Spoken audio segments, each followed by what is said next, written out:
In the opening round of the FCS playoff, Northern Iowa's offense was very much alive, while the defense swarmed their way to victory. But a fifth-seeded opponent awaits the Panthers today, featuring one of the top quarterbacks in the country. Playoff football continues next.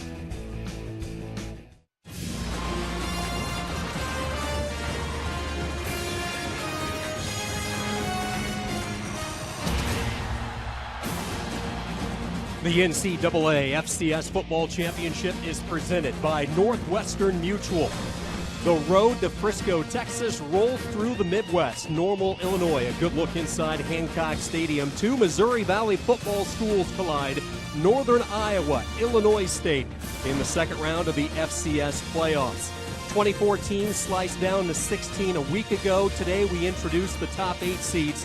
The winner of this game marches on next week to take on the winner of Montana and Eastern Washington. And with that, welcome Sean Kenny alongside former New York Jets head coach Al Groh. If this was a prize title fight, then today would be the coveted rematch because you and I handed Illinois State their only blemish this season a little more than a month ago. What type of challenges did these two coaching staffs have getting set to face one another for the second time? Sean, a rematch always brings up some critical decisions for a coach. Stay with what was successful before, but blend in some things that were different to give it another look. One area that has been successful for you and I has been the running game. David Johnson is as steady as they come, and he's the type of running back that can carry this Panther team deep into the postseason. Well, he's carried him all season long in 3 ways. Obviously, he's one of the top 10 runners from scrimmage. He's a very, very capable receiver out of the backfield and a dangerous kickoff return man. Johnson had a field day last week in the playoff opening win against Stephen F. Austin.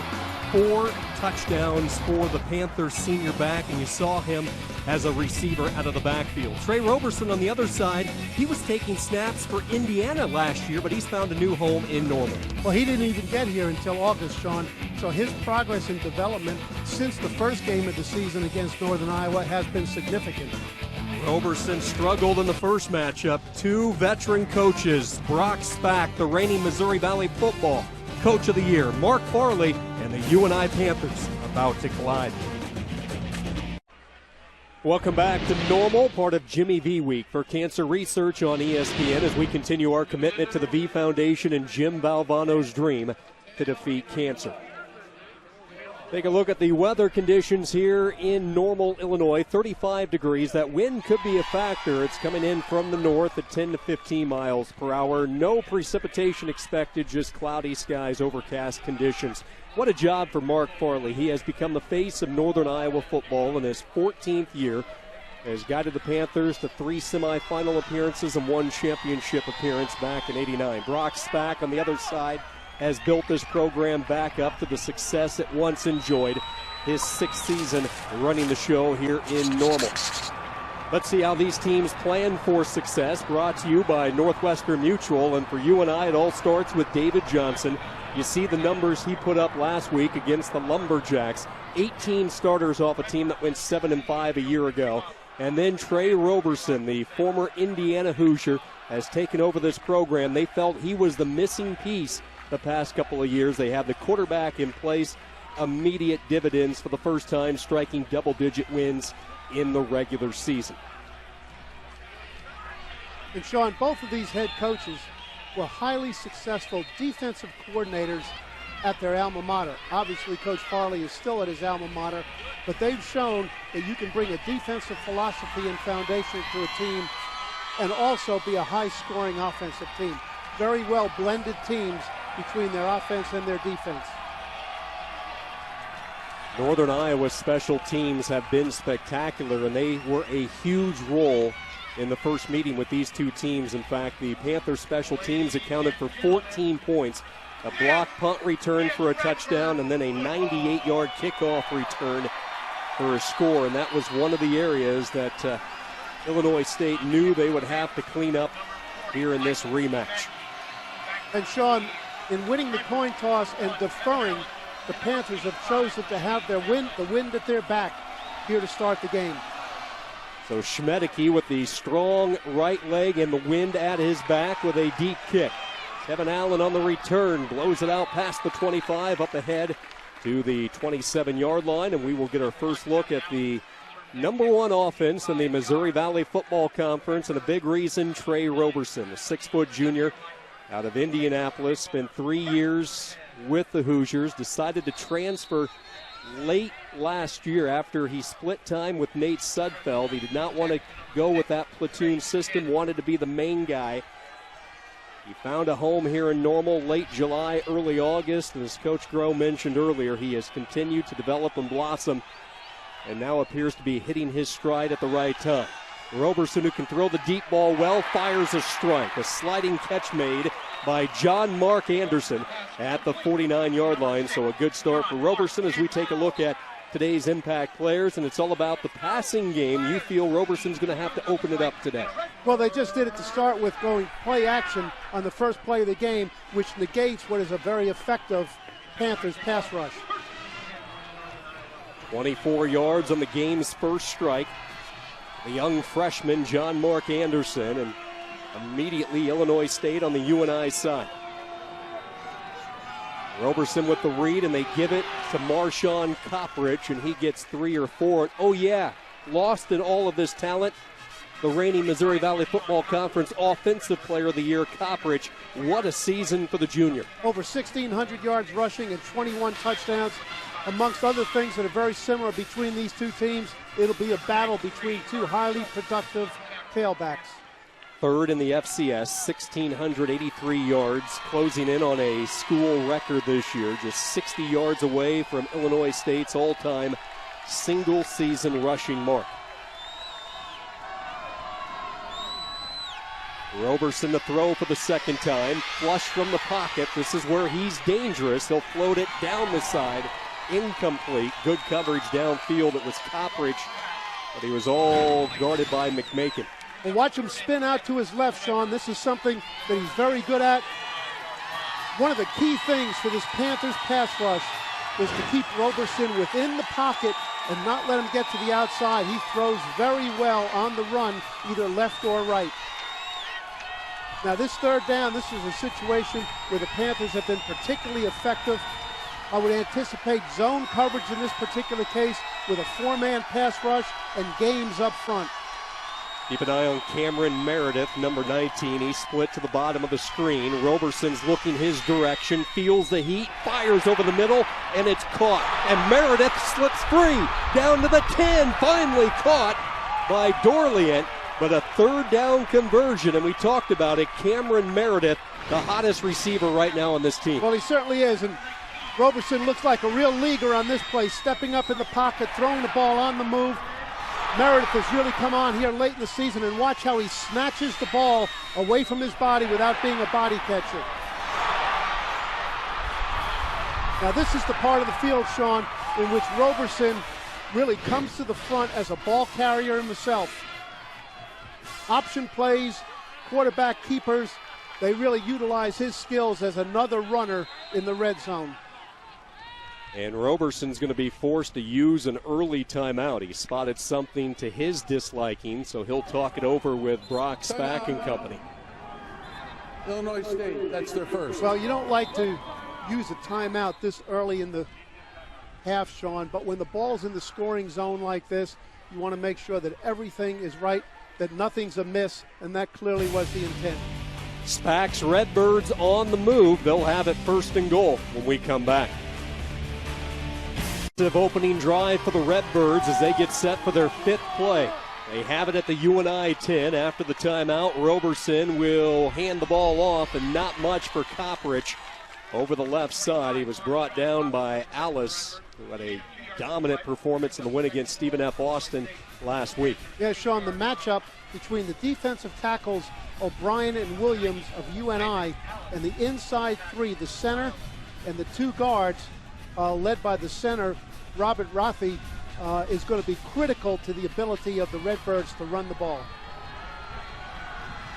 Xavier Williams, a two-time first-team all-conference player, controls the middle, both he and O'Brien. Second and goal from the 8. Roberson gives it, and giving ground is Coprich. He's able to slither his way ahead for positive yardage. UNI had initial penetration. Coprich Did a nice job just to pick up 2. Oh, he certainly did. He shows his vision and his lateral quickness and his balance on this particular run and turning what could have been a loss into a positive play. Here's where Roberson is dangerous as a runner. You get him outside the pocket, the ability to throw or run. And if they get single coverage out on the right, they like to throw the fade out there. Roberson looks, slant, caught, touchdown, Redbirds. It's Cameron Meredith. Well, he got the single coverage over there, Sean, and he started out running the route as if he was running the fade. He took the defensive back to the outside and then broke it off inside into a slant route against isolation coverage, and Roberson put the ball in the exact right place, which was up high where only his man could make a play on it. Really a beautifully run drive by Trey Roberson.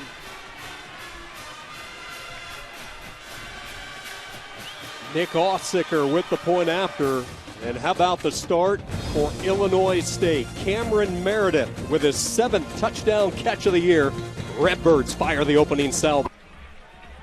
Cameron Meredith started his career at Illinois State actually as the quarterback. He was the backup quarterback in 2012. He has made the adjustment to receiver, and you see the numbers that he has put up entering this second-round postseason game. 3 consecutive 100-yard contests and 2 big grabs on the opening drive. Well, at 6'3", and with the athletic ability that you mentioned, Sean, gives him the skills to really go up and get the ball. And Roberson knows that, and he puts it up there where it's very difficult for a shorter defensive back to defend. A bouncing kick picked up near the goal line by Chad Owens. Owens takes it out to the 20, and let's see how UNI responds, trailing early in this game. And another athletic quarterback getting set to take the field in Breon Carnes. Well, yes, he is. He's come on very strong in the second half of the season since being made the starter. He's an excellent runner with the ball, an erratic passer, Sean, and he's going to have to elevate his pass game against the Redbirds today. Carnes has never lost as a starting quarterback at Northern Iowa. He enters today 9-0 as a starter. He's going to throw off the gun here, and it is tipped away, incomplete. Tevin Allen able to knock it away from Chad Owens. As we take a look at the offensive side of the football, Braden Lehman has showed the ability to make the big catch. A healthy Brett LeMaster is good news for UNI. On the defensive side, 2 hard-nosed disruptors. Well, they certainly are. Pat Meehan is a downhill linebacker, will take blockers on, and Prate is a guy you better like football if you're playing across from him. UNI stacks receivers at the bottom. Quick throw out to Owens. He'll make the catch, but nowhere to go. He is surrounded. The 4-year starter, Mike Banks, making his 47th consecutive start in on the stop. He's from a real football family. He comes from the great high school football program of Mount Carmel in Chicago, and his dad is a longtime NFL official.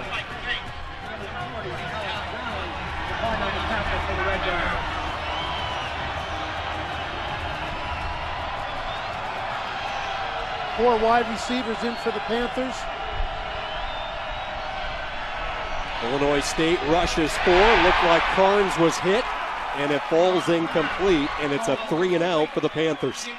Well, in this early part of the game, Sean, we've seen what might differentiate these teams throughout the course of the game, and that is the pinpoint passing by Roberson for the Redbirds and the erratic passing by Carnes for the Panthers. Logan Biegler on the punt, averaging 41 yards a kick this year.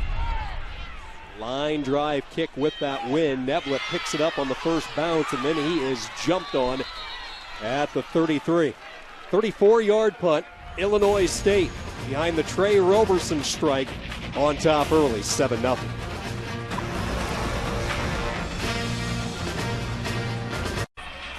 Help us beat cancer. The V Foundation awards 100% of direct donations and net proceeds of events to fund cancer research. Log on today to www.jimmyv.org or call 1-800-4JIMMY-V to donate today. Drive number 2 of this opening quarter for Illinois State. from the 33-yard line. Roberson on first down. They give it to Koprich, and then he is jarred. Brett McMakin with a solid hit. Well, Sean, this Jimmy V week really is very personal for me, too, in that I had the privilege of calling Coach Valvano a friend while he was the head coach at North Carolina State, and I was the head coach at Wake Forest. And his passing touched me deeply, and actually I wore today, just coincidentally, my Jimmy V Foundation hat that I have gotten for contributing to that. So motivational, so inspirational. And his legacy, his dream continues each and every year. Roberson on the money again.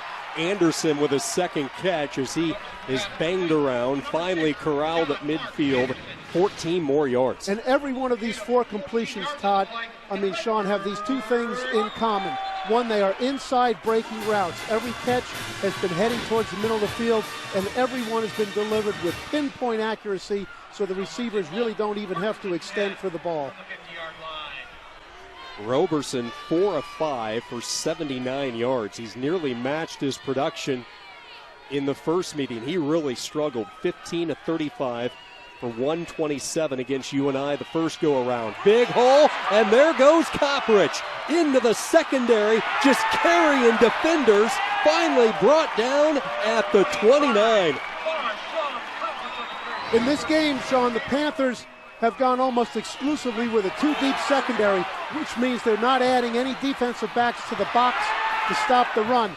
2 things they're going to have to get corrected. They're going to have to keep receivers out of the middle of the field, and they're going to have to add somebody to the box to stop this powerful running game. And they're going to have to start tackling. We saw Meredith run through some arm tackles. Same situation there for Koprich. This guy's no fun to tackle. Inside the 30-yard line, Illinois State moving the football. Roberson, a deep drop, has all sorts of time. Deep ball downfield, caught in the end zone. They're going to say a yard shy. Anderson with the catch as the defender never made an adjustment. Well, there's your back shoulder throw.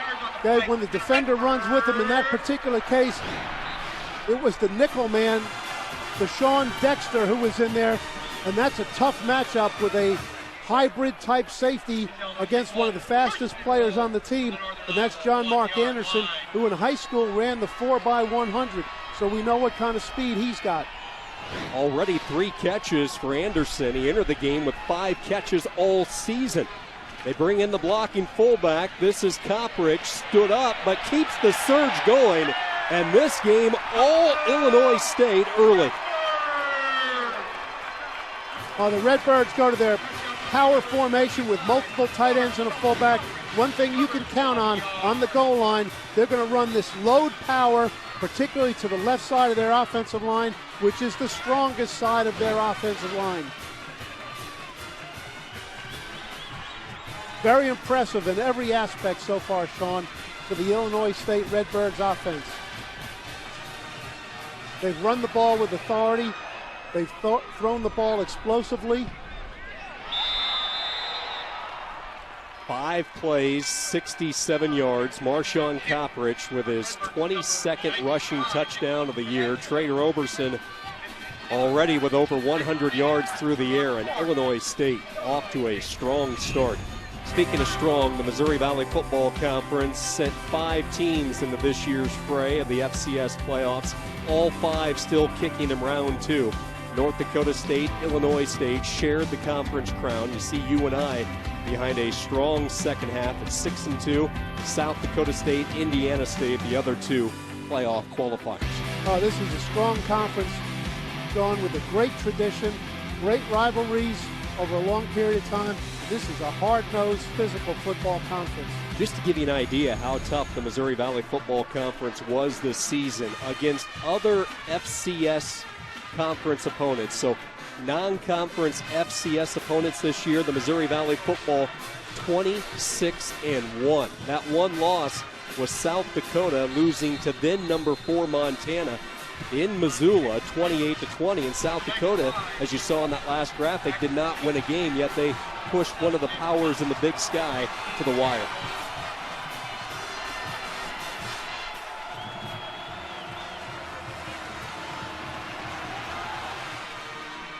Little squib kick, short and shallow against the wind. Johnson fields with momentum.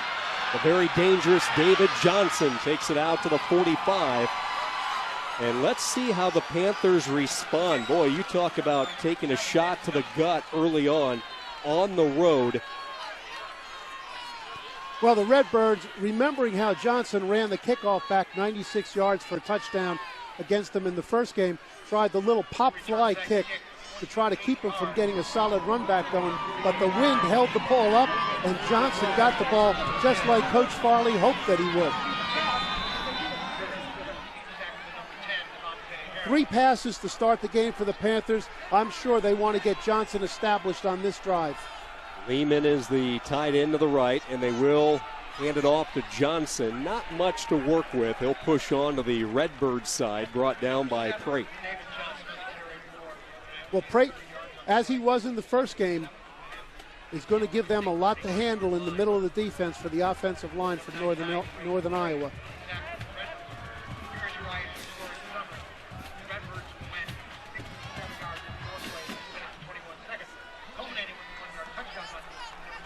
Johnson's going to line up to the right of Carnes on second down. UNI in an early hole on the road. That's Owens who goes deep in motion in the backfield. Carnes with a pocket, throws incomplete. He was looking for Fountain. Good coverage by Josh Birch.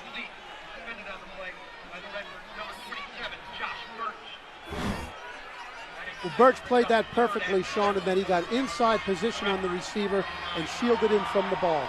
Mentioned these two teams met a little more than a month ago. UNI behind a strong fourth quarter. A couple of special teams touchdowns. Both featured backs had good days.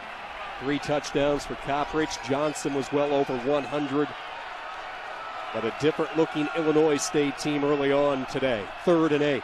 Here comes the pressure. Carnes throws, has Lemaster, but he overshot him, incomplete. The safety, McCoy, was in the neighborhood. And it's another 3 and out for UNI. He didn't really have much of a window here, as the Redbirds like to do on 3rd and long, Sean. They went to a 2-deep zone. The corner got good reroute and jammed to disrupt the entry, and the safety got over the top. Really a tight window to get it in there, and Carnes is not that type of pinpoint passer.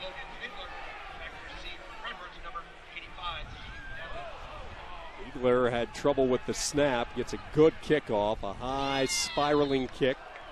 Neblett with the fair catch at the 12. Well, one of the key numbers at this point, obviously given the amount of time of possession that the Redbirds have been a contributing factor, but after 8 minutes of play, Sean, David Johnson has carried the ball 1 time. Mentioned for the first time in the postseason, the top 8 seeded squads all in action today. You get a bye with the 24-team format in the first round last weekend. New Hampshire, the Colonial, North Dakota State, 3-time defending champion, Jacksonville State from the Ohio Valley Conference. A lot of people like Eastern Washington. There you see Illinois State, the number 5 seed, after a 10-1 regular season. Co-champions of the Missouri Valley football. At the 13, Roberson's going to throw deep downfield. Meredith makes the catch. Was he inbounds? Yes, he was. We'll say he dropped a foot in at the 37. And Coach Farley's right there, and he's helping the officials with his opinion.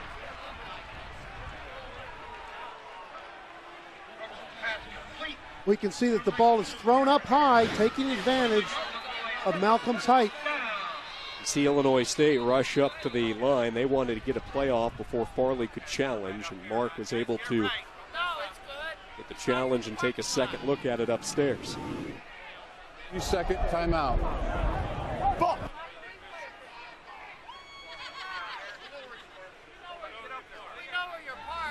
Now, this is something that Trey Roberson really likes, that with Cameron Meredith on the sideline to his left, while he's a very good thrower in every respect, Sean, he has shown throughout the course of the season that his greatest accuracy is on throws to his left. And he's very confident in making that throw in isolation. And when there's press coverage, as there was, then he'll throw the ball up high where Cameron Meredith can use his height and long arms. See what the Redbirds have accomplished for the first time in school history. A double-digit win regular season. The one blemish was UNI. They did not play North Dakota State the way the schedule broke down this year. The Bison and the Redbirds did not meet, so a three-time reigning FCS champion absent from this year's schedule. Some high-scoring games throughout the course of the year. Redbirds are showing the Panthers a lot of different formations. In this case, on first down, they go with a 4-open formation, no tight end lined up tight. UNI loses a timeout as the catch will stand for Illinois State. Meredith with his third grab, and saw the yardage discrepancy between these two teams in this first quarter. And Mark Farley just trying to find some answer defensively right now. Well, the answer is going to be to win defensively against some of these blocks. And Xavier Williams, who's a tough man to handle in the middle at the defensive tackle position, was a big winner on that previous play.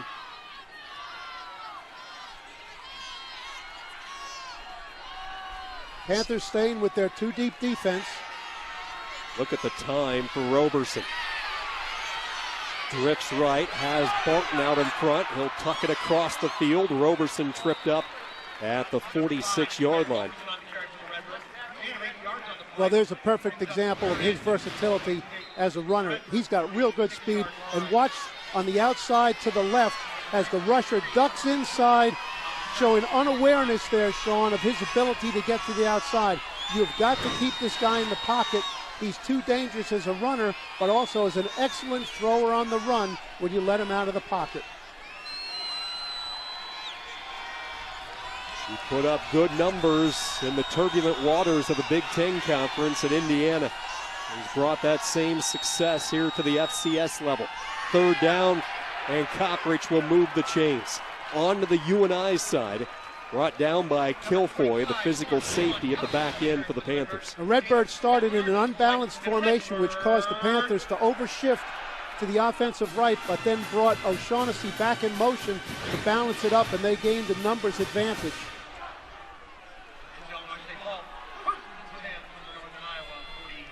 See the first downs. UNI shell-shocked, I'm sure, with the way this game has started. A 14-0 outburst for the Redbirds. Roberson with time misfires a rare off-target throw. He was looking for Anthony Warren.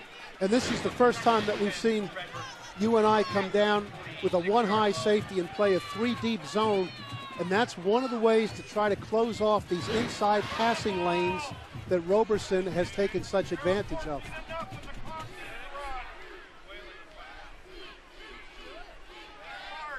Roberson 6 of 8 for 132 yards. Already 5 more passing yards than he had the entire game in the first meeting with UNI.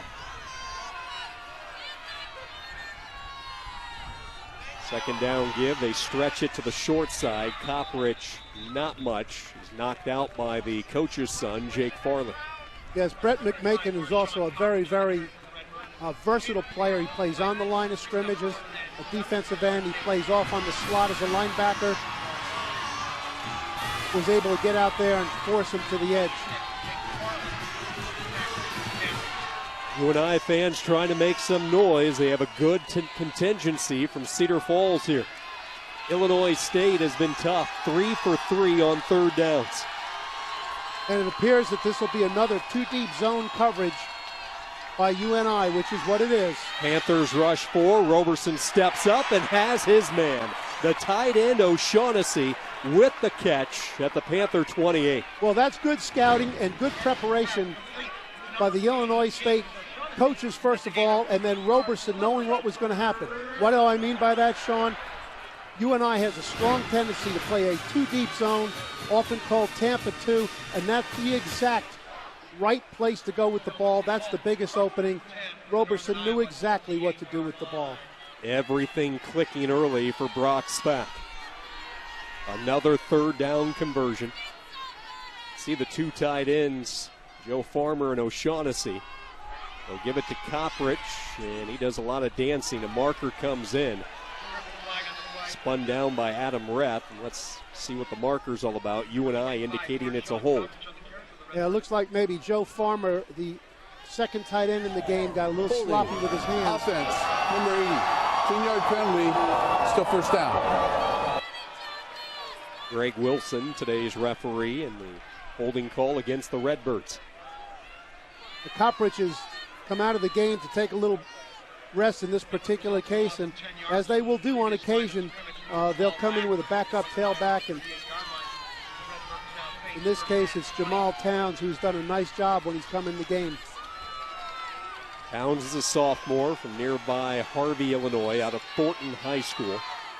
Doesn't see a lot of time.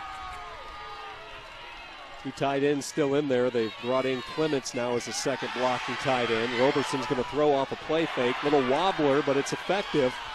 Meredith able to get position in front of DeAndre Hall, and Cameron Meredith with his fourth catch, and some pleasantries here in the postseason being exchanged. Nice route running by Meredith off the play action fake. He pushes the defender deep, makes him get out of his back pedal, and then breaks it off and runs a sharp comeback route where he had a lot of separation.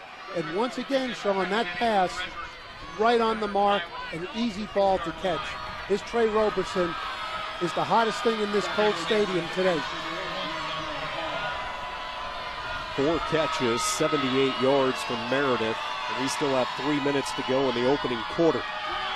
Here comes the delayed blitz. They pick it up over the middle, right on cue. Farmer makes the catch, the tight end, just his third reception of the year. Well, Farmer started outside, then broke it back inside. He came in underneath the zone coverage. We're seeing a consistent pattern of inside breaking routes thrown with perfect precision and right on the body of the receiver, so they're easy catches. They're really exploiting the inside of the UNI zone defenses.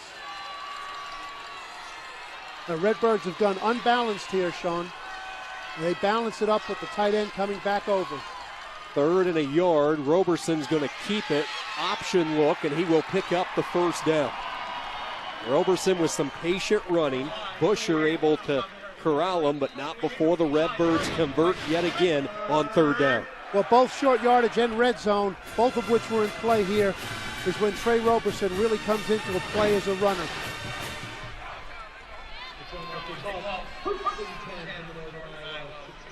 UNI desperately needing somebody to make a play on the defensive side. The Redbirds inside the red zone, having success both rushing and throwing the football in this opening stanza. Copperich with the carry, and even on 1st down, he goes 3-4 yards without even getting touched. Alice in on the stop. Well, the threat of Roberson right there as a runner came into play, as Alice, the defensive end, had to stay out wide for the possibility that Roberson would pull the ball, and that's why there was a natural crease in the defense before he could close it off.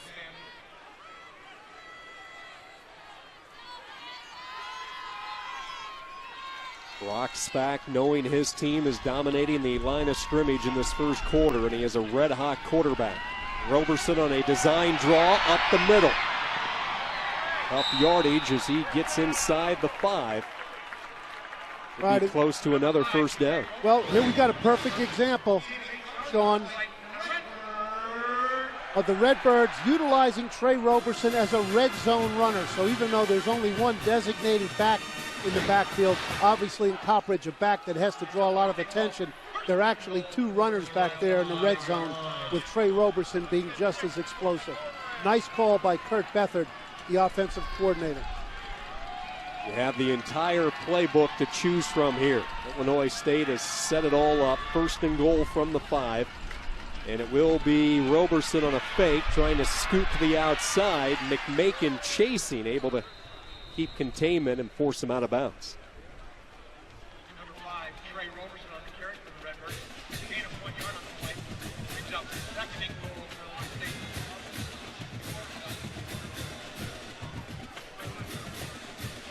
232 yards for Illinois State, 3 yards for UNI in this opening quarter.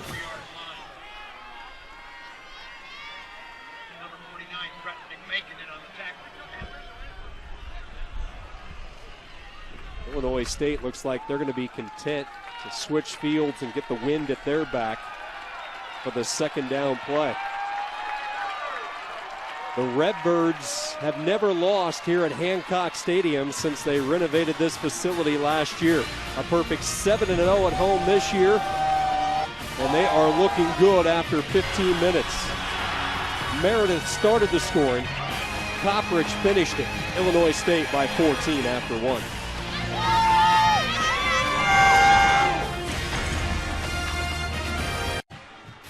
The NCAA FCS Football Championship is brought to you by Northwestern Mutual. A dominant 15 minutes from Normal, Illinois for the hometown Redbirds.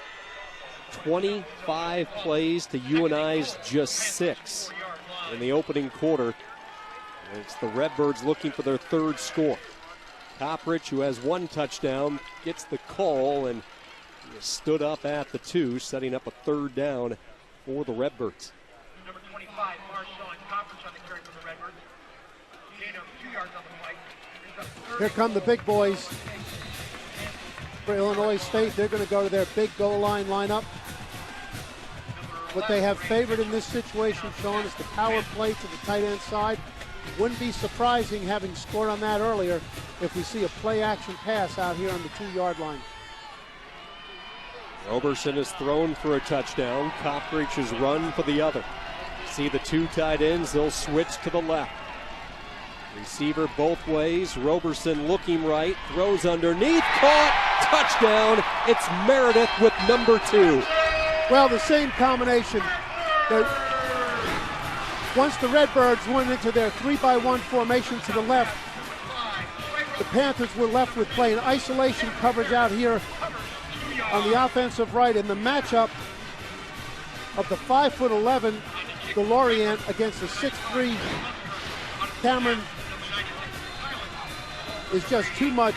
So this time he pushed him off deep as if he was running the fade slant that he ran earlier, and then just turned around right around the goal line. Easy pickings. Trey Roberson arrived on campus in late July for moments like... What do you want to be? You have to have an enthusiasm for life.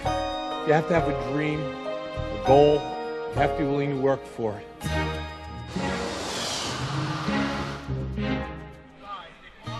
Founded in 1993 by Jim Valvano and ESPN, the V Foundation, as we take time to recognize all the great work by Jim and how his work is carried on through the years.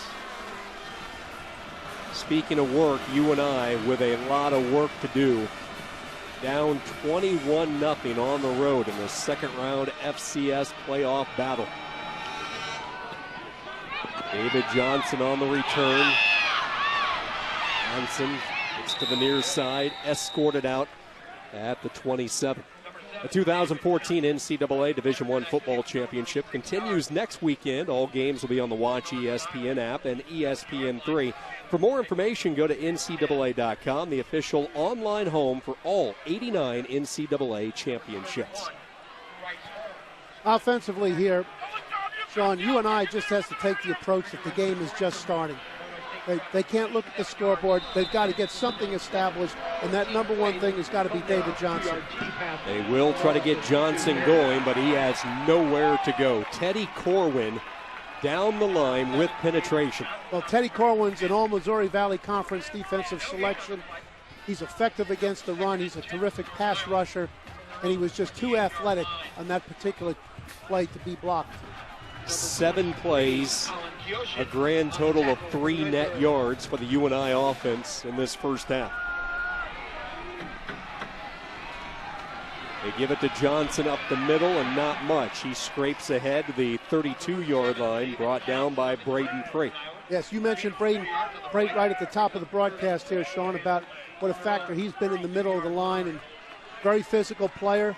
Number 99, Braden Prate on the tackle for Illinois State. These third and longer situations are exactly what UNI wanted to avoid against a very good third down defense.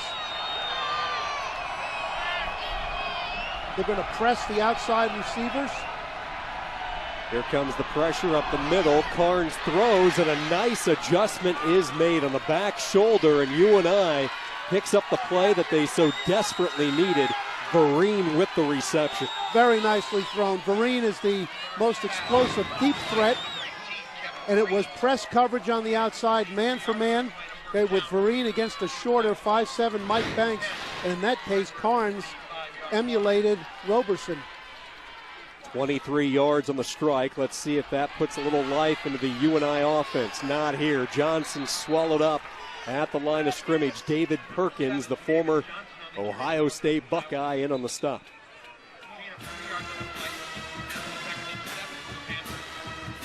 Mentioned the success at the FCS level. It starts with recruiting, but both these teams have been aided by transfers as well. Well, they have. There are a lot of fellas doing a really good job for these teams that were FBS recruits and had success on that level. The read, Carnes elects to keep it, makes a couple of defenders miss, and Carnes showing some of his athleticism. He still doesn't quite look 100% though, and Mark Farley mentioned he's been fighting a bum ankle. He doesn't have the explosiveness that we have seen, but they're going to have to utilize his skills on the edge, either pulling the ball on read plays like that or out on the edge on sprint outs and bootlegs. That's where his skills really show the best, Sean. Speaking of transfers, he started his career at Nebraska, was behind Taylor Martinez, then Bo Pelini switched him to receiver, and that's when he decided to leave Lincoln and explore his options, and they have located him at Cedar Falls. And we mentioned he has been tough as a starter, 9-0 as a starter ever since taking over for Sawyer Cole-Morgan last year because of injury, and then taking the job halfway through the season this year. Well, Brandon Crate at left defensive tackle on that play just dominated Trevor Hansen, the guard, to get penetration into the backfield and force a 1-yard loss. This is a very physical inside defensive line for the Redbirds. Carnes, the Manatee High School product, powerhouse program down in Florida. He's going to throw over the middle, looking for Lehman, and it's jarred free, incomplete. Banks was in the vicinity along with Pat Meehan. Well, he just left the ball on the back hip, okay, the right hip of the tight end Lehman. We can see it right there, and that gave Banks the opportunity to come from the outside in and make a play on the ball. Had the ball been thrown, Sean, to the upfield shoulder, it would have kept it away from Banks. Is this 4-down territory to get 11 yards? With this score here in particular and the wind in the face of the field goal kicker, I would certainly think so. And Schmedeke is the top kicker in all of college football for UNI. 4 wide receivers. Carnes is going to have to use a timeout with the play clock dwindling. Timeout, Northern Iowa. Also immediate timeout. The Panthers use a timeout. 3rd and 11 for Breon Carnes, trying to get back into this second-round matchup. Illinois State on top, 21-0 over Northern Iowa. I want to remind you, coming up at the half, the Ivy League heist. What exactly happened in the fabled Yale-Harvard series back in 2004? You won't want to miss it. Plus, we'll take a look at some of the great entrances in college football, all coming up. 3rd and 11 for UNI. The Panthers in 4-down territory from the Redbird 37. Carnes throws, caught by Johnson, but he is tackled immediately. The veteran, Mike Banks. They motioned Johnson out to create an empty set, had him in the slot to the short side of the field. The Redbirds know when he's out of the backfield, he's out there as a principal receiver. They were playing a 2-deep zone, which had Banks sitting in the flat. He knew what was coming. Strong tackle brings up 4th down and a long 5, short 6. I know it's early, Al, but UNI needs this desperately to keep this drive alive and try to withstand this early storm at Normal. 4th and 5 for the Panthers. Carnes is going to look left, double clutch, throw, incomplete. Overshot his man. He was looking for Vereen. Well, that corner flat combination, Sean, is what you want to throw against a 2-deep coverage. They get a little bit of isolation against the safety. There's a window there. Carnes is just not pinpoint enough to get it in.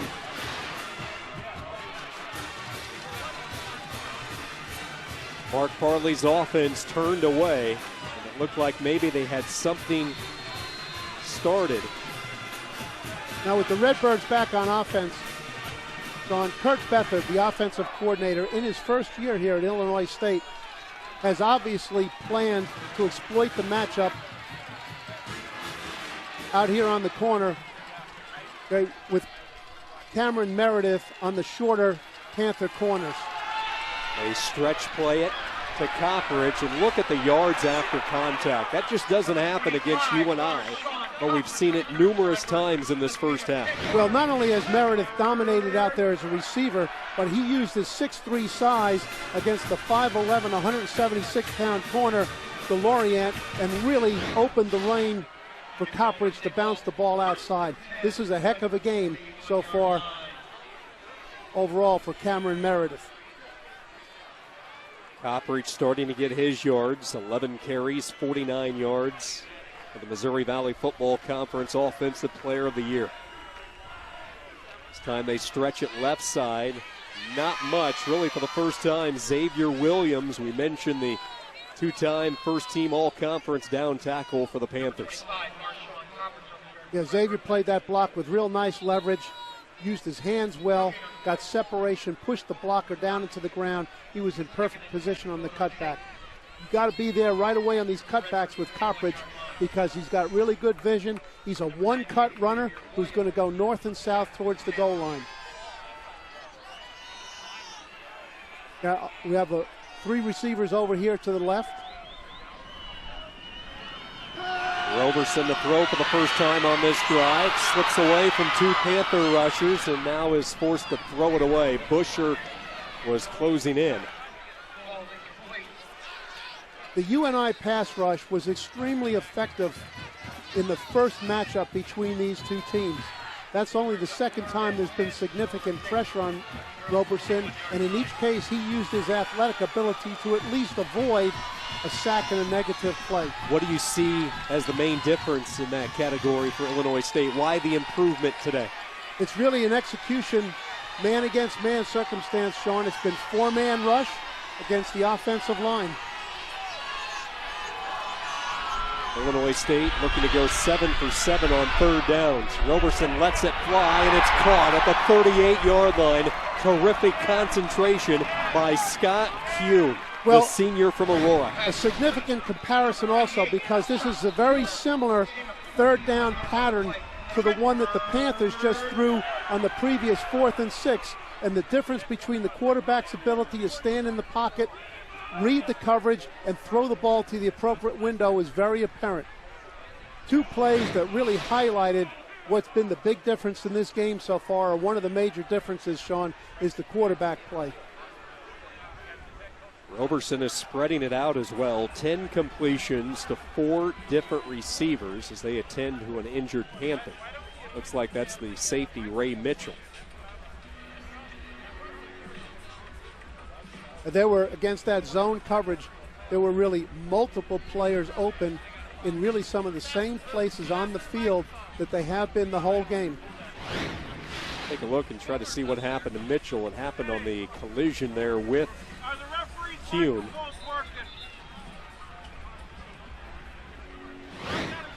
Didn't look like anything real violent.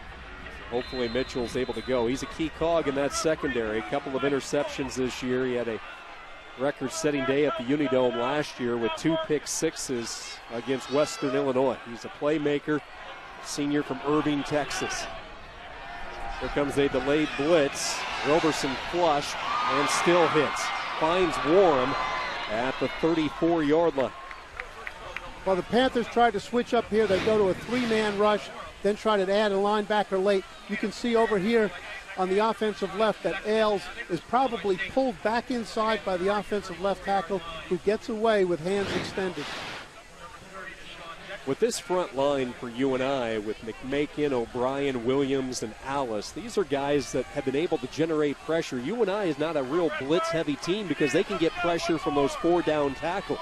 Well, you're right, Sean. That's been a formula for defensive success throughout.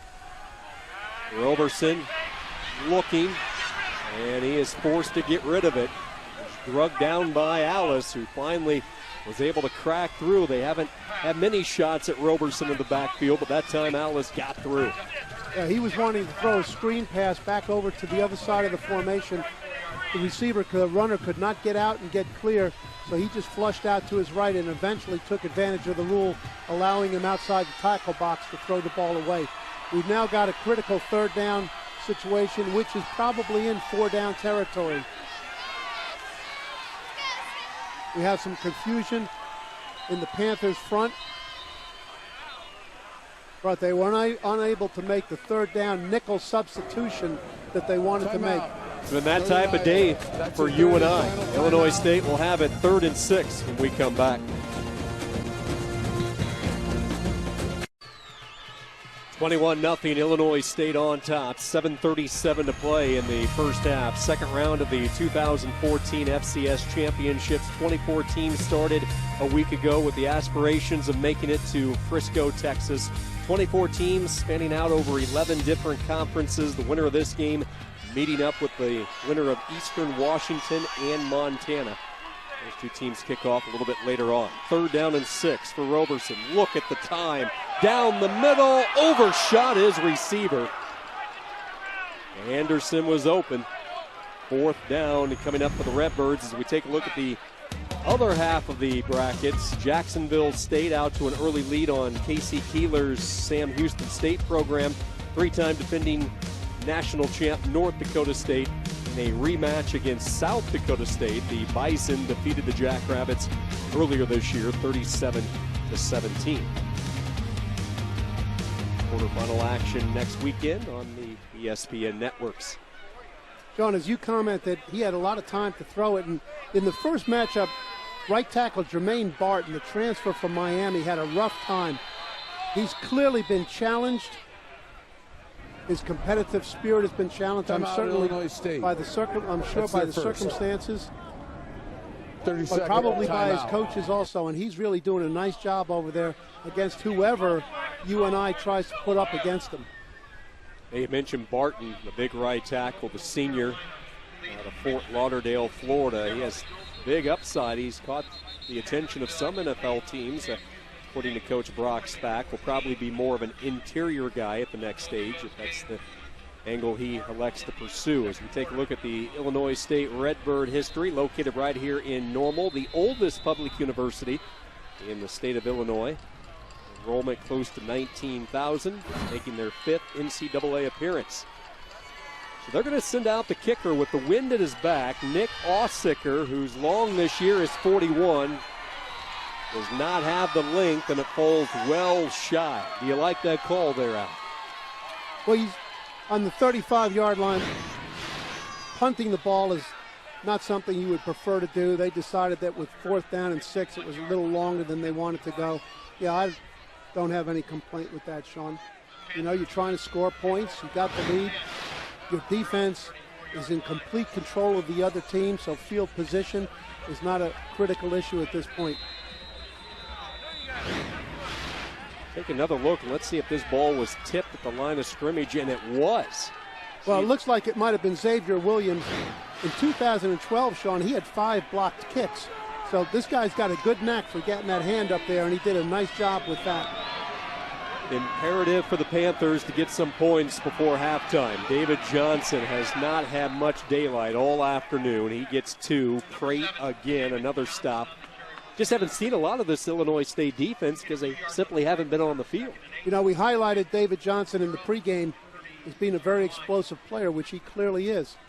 And as you said, Sean, there's not been much daylight, and there's an old saying in defensive football, these running backs all run the same when there's no hole.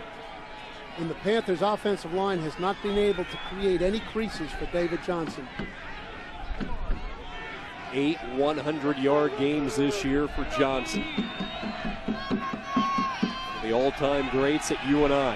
Carnes down the middle looking for his tight end, incomplete. Yeah, a nice pre-snap look here by the Redbirds, bluffing the blitz with Dunmore, who's the slot linebacker. He plays out on the wide receivers, created a little confusion, showed one coverage pre-snap, came out of it into a different coverage after the snap of the ball. Carnes didn't throw that ball with much conviction. Just doesn't look real confident right now, does he? Body language. 3 of 10 for 29 yards. 3rd down, the Redbirds rush forward. Carnes sacked. Perkins got a piece of him back at the 29. Sean Perkins, number 4, with a nice move on the outside, really uses his hands well to to knock the offensive tackle's jam off him.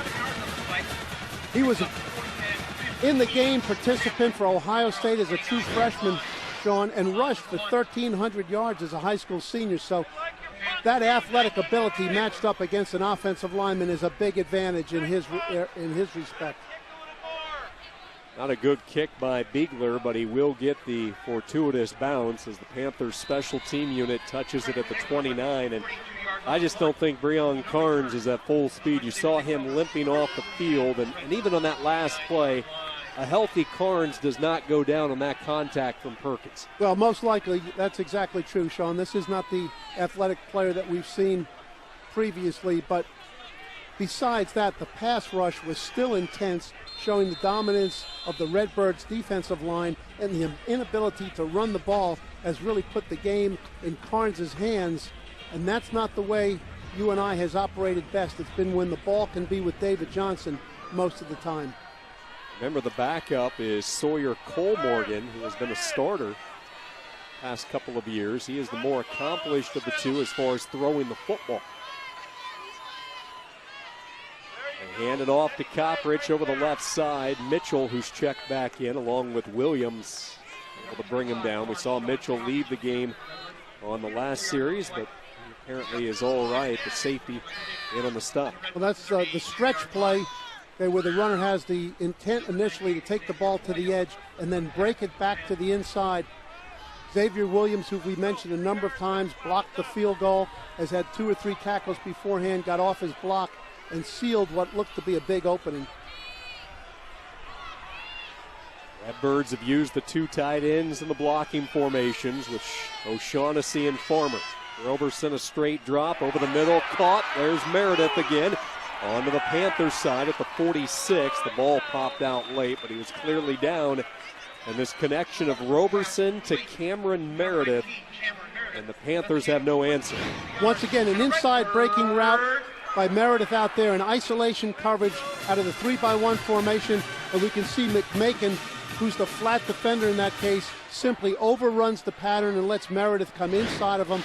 Nice, clean throwing lane, thrown like a real pro by Roberson. This is a Big Ten quarterback playing in this game, a guy who is a true freshman, Sean, was the Big Ten Offensive Player of the Week against Purdue with over 400 total yards.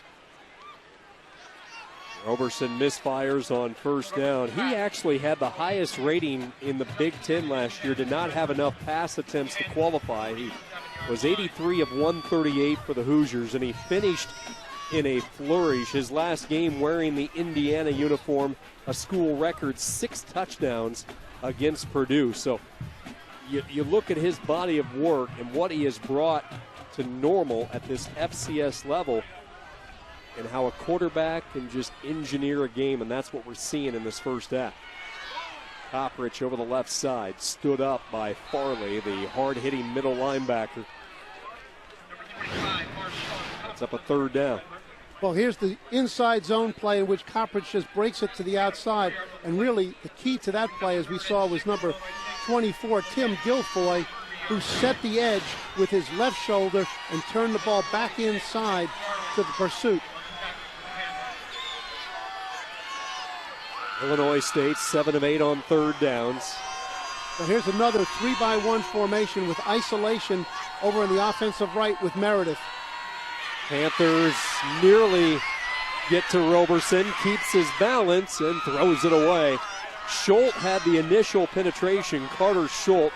That threw off the timing of Roberson, and then help arrive. Well, Carter Schultz, in this case, he does win his matchup over there on the right side against Jermaine Barton, using the same type of speed that gave Barton trouble in the first match. You know, an interesting story with Schultz here, Sean, is he only played 8-man football growing up in high school in Iowa. Yeah, little town, Tripola, Iowa. 8-player football getting more and more prevalent in the state of Iowa. And the Panthers nearly got to that punt. UNI blocked a punt in the first meeting with Illinois State, and that time it was Thate Omley who nearly had number 2. Well, that's 2 stops in a row for the defense. That's got to pep them up a little bit, and each one of those stops ended with strong special teams pressure. So as you mentioned at the start of the broadcast, Sean, special teams have been outstanding for the Panthers throughout the course of the year, and they have stepped up on the last 2 drives. Go back to that last punt here as the Panthers were very close to getting to it. See Amelie laying out, trying to make a play, and that's what UNI needs. Down 21. You mentioned the defense playing a little bit better in this second quarter, but the offense is going to have to step up. Johnson nowhere to go. Colin Keoshin and a host of Redbirds surrounding him. Recognize that young face? Kurt Warner. He proudly wore the purple and yellow at UNI. Star quarterback for the Panthers back in the early 90s, guiding this program to playoff success. Went on to have a successful career at the NFL. Spent some time with the Iowa Barnstormers. Actually, that was his key connecting piece, if you will, after leading UNI. Had some big-time years with the Barnstormers, located in Des Moines, before finding a permanent home in the NFL. And what a career that young man enjoyed. A prolonged career. Could not meet a nicer guy, and what he has meant to the state of Iowa. His success story while he was playing with the Barnstormers, was actually an employee of a local grocery store in the state, helping pay the bills, an overnight shift, stocking the shelves, and all of his hard work paid off. Redbirds are going to try to turn loose Corwin on the left and Perkins on the right. They're 2 speed rushers here on 3rd down. 3rd and 5 for UNI. Carnes, little hitch pattern caught. Vereen makes the catch. That'll move the chains for the Panthers. Vereen just came right down in the opening in the zone, hooked up right around the sticks. Both Vereen and Carnes knew exactly what they needed. Carnes got the ball out of his hands quickly, which negated what was a developing pass rush. Vereen has been Carnes' favorite target. Kevin Vereen off to somewhat of a slow start this year. Had just 14 catches in the first 7 games. They then made the switch, Cole Morgan to Carnes, and Vereen has taken off. Johnson hammered. He paid the price. Dante McCoy, the safety, honorable mention, one of the South Chicago guys, a part of the recruiting trail that Coach Spack has brought back to Illinois State. Yeah, 10 of the starters for Illinois State come from the state of Illinois. 10 of the Panther starters come from Iowa, so both of these teams are based on the recruitment of home state players. A lot of homegrown talent both ways. We're inside 90 seconds to go. UNI without a timeout. Carnes has it deflected at the line of scrimmage. Incomplete. That was really the first blitz of the game by Illinois State, Sean, as they brought the outside linebacker, inside linebacker kind of national pass rush in which one scrapes around from inside to outside and the other one sets the edge.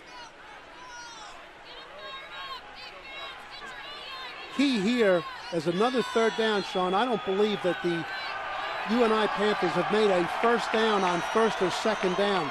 They've been forced into 3rd down every time, and that plays to the Redbirds' advantage. They rush 3, yet they still get to Carnes, and they get him. Perkins with the sack at the 41. Now, this is an unfair matchup, something that the Panthers are going to have to pay attention.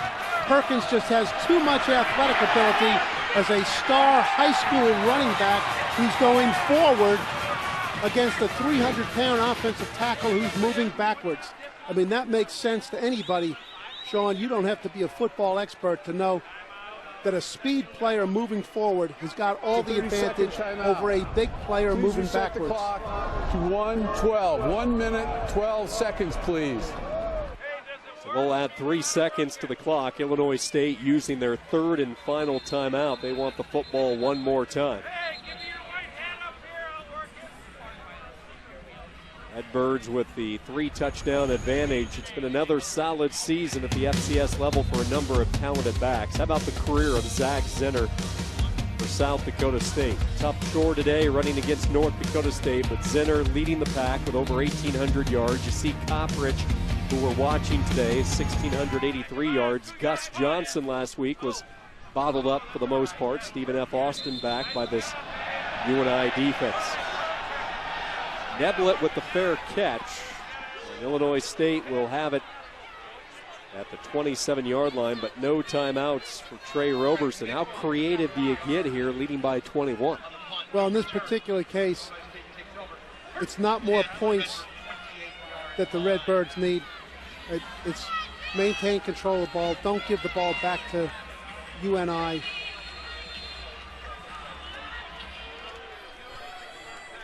What a half of football for the former Indiana Hoosier, Trey Roberson. We'll see exactly on this first play here how Coach Broxback wants to play this.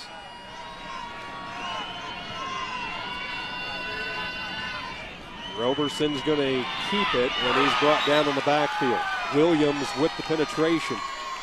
Yeah, that was a quarterback draw, which gives us an indication that they're interested in running the clock out. Gave the semblance of a pass, but plan to run it all the way. Now with 2nd and long, we can expect another run here. Roberson's going to throw over the middle, and a diving catch is made. Lachine Neblett with the grab. Shows how much I know. As they move the chains. Another inside breaking route in the middle of the field, as I said earlier, Sean. One of the things UNI has to address immediately and then at halftime is keep these receivers out of the middle of the field with jams and reroutes. They're going to need another 25 to 30 yards to get an Aussicker range. Probably a good thing that that went through the fingertips of Meredith. Stops the clock with 23 seconds to go. And the Panthers have now got Ray Buchanan Jr., a transfer from Arkansas, whose dad had a very successful NFL career, now in there at the left corner trying to match him up against Cameron Meredith. So they are trying to make some changes in the lineup to get a better result than what they've been able to get so far. They've got their nickel in here now, which has got Dexter out in the slot and makes McMakin a pass rusher. Deep drop by Roberson over the middle, crossing pattern caught. This will stop the clock. To the 39 goes Lachine Neblett. Right, and you keep saying over the middle, Sean, and that's really the story of the first half.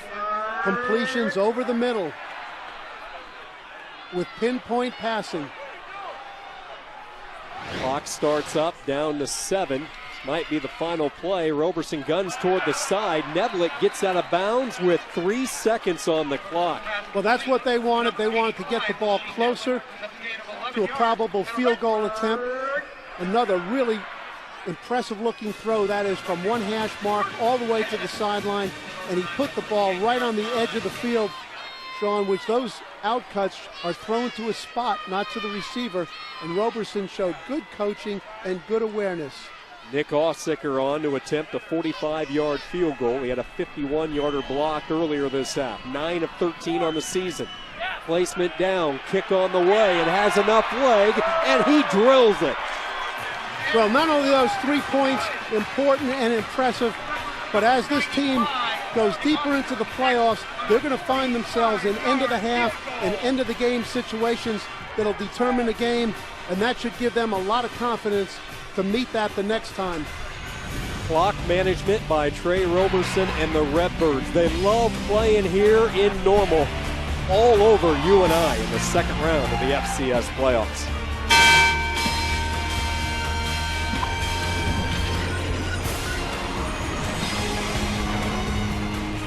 By Northwestern Mutual. Normal, Illinois, the setting for this round 2 matchup. UNI, Illinois State. Trey Roberson and the Redbirds flat out dominating the first half, but it will be the Panthers to get the football first here in the second half. And Al Groh, you look at this UNI team, a confident program playing their best football down the tail end of the season. What do they need to do to get back into it, namely on the offensive side of the football? They need to have an attitude that they're just starting the game, Sean. Make some adjustments, try to find a way to get David Johnson free in the running game. That's the number one thing. Otherwise, they become one-dimensional, and being reliant solely on the pass game is not the way the Panthers got this far into the playoffs. What was interesting as you studied this game, Mark Farley, with all the success he's had at UNI in his 14th year and all the playoff trips, He has never faced a team twice in the same season. Well, first adjustment that the Panthers have made is to make a change at quarterback. And they're bringing in Sawyer Holmorgan, who was the starter early in the season and is more of a passer. On first down, they give it to Johnson, who gets 6. Sawyer Colmorgan, a junior out of Jenks, Oklahoma. He started the first 7 games of the year this season. Back in 2012, he was the Missouri Valley Football Conference and FCS Co-Freshman of the Year. He had a real celebrated season, 21 touchdown passes, was a starter for 20 consecutive games until that ended late last year because of a concussion. That opened up the door for Breon Carnes, but now it's Colmorgan trying to rally the troops on the road to start this second half. A little bit of change there in the second half. Nice job by Brock Spack and his defensive coordinator, Spence Nowinski, going to an odd front from the even front. They played the whole first half, which creates a little bit different dynamic in the middle. See if Colmorgan puts it up for the first time. 3rd down and 3 for UNI. Yeah, let's see what they're going to do with Perkins coming off the right side. Keep an eye on number 4. Quick throw, and it's caught. Vereen with his 3rd reception, and the Panthers with an early 3rd down conversion. Maybe a little confidence builder for Sawyer Colmorgan. Yeah, nice job on a sticks route. Got to enough depth for the first down. Colmorgan playing like he's been in the game all the way. Knew what he was throwing to, got it out of his hands. On first down, this is Johnson, and he has nowhere to go. Tripped up at the line of scrimmage. Teddy Corwin with those long arms able to reach out and grab him. And the word that Brock Spack used when describing number 87, Teddy Corwin, the same word but 3 different times. Tough, tough, and tough. Well, that really says a statement about this whole Illinois State football team. They're a tough-minded, physical team. Colmorgan with a pocket, throws, and it's caught. LeMaster with his first catch. Brett LeMaster, the senior from Wichita. And all of a sudden, back-to-back first downs for UNI. Sure, UNI showing the same type of play calling that was successful for the Redbirds. That is first down passing before those defensive linemen can get the pass rush cranked up. UNI quickly onto the Illinois State side, and here's David Johnson. Truly, for the first time in this football game, showing you what he can do. A little bit of space and then making defenders miss. Much better push off the line of scrimmage by the offensive line. We really didn't see that in the first half at all. And more aggressive on his early carries by David Johnson than he was in the first half. See the extra step, the extra hop here for UNI coming out of the gates. Johnson swallowed up at the line of scrimmage. Banks and Corwin both have been active today. The Redbirds countered right away, Sean, with one of their favorite put pressure on the offense calls, and that is to bring the short side corner, the corner from the sideline on a blitz, add him to the run defense. Colmorgan has hit his first 2 passes. A look to go 3 for 3, and he does. Look at the hands by LeMaster as he holds it in at the 21-yard line, and a little bit of rhythm right now for UNI. All right, they fake the run to the left, which pulls the linebackers up, opens up a throwing lane, and LeMaster extends for the ball like a quality receiver should. Look at these 3 receivers, Vereen, LeMaster, and Owens. They're all happy to be healthy, really, for the first time together. Nowhere to go on first down as UNI tried to go back to the ground game with Darian Miller. Change of pace back. Former Kansas Jayhawk is recruited by... Now Johnson's right up on the sideline, so there's nothing wrong with him, Sean. He's just getting a rest. Second down and 11. Colmorgan tries to stay hot, wide open. It's Miller out of the backfield, and he'll have another first down, banged out of bounds by Banks. First and goal for UNI. Well, they fake the run. They from left to right. Swing Miller out of the backfield, and the defense collapses to the inside. They lost track of where Miller was. Colmorgan is really into the game fast as a relief pitcher. Miller was recruited to Lawrence by Turner Gill, then the coaching change with Charlie Wise taking over. This is Johnson zigzagging his way to the 3-yard line. Meehan brings him down. 2nd and goal for UNI. Breon Carnes watching along the sideline. Mark Farley making a quarterback change in the second half. And see the injured Redbird. That's Dalton Keene, the true freshman from Jacksonville, Illinois. We'll take a look at the fallen Redbird. UNI looking to get some points on the board. To the B Foundation and Jim Valvano's dream to defeat cancer. Founded back in 1993 by Jimmy Valvano and ESPN. Over $130 million in cancer research grants through the years, with every single cent going toward the cancer research. You can donate today. Log on to jimmyv.org or call 1-800-4JIMMY-V to make your donation today.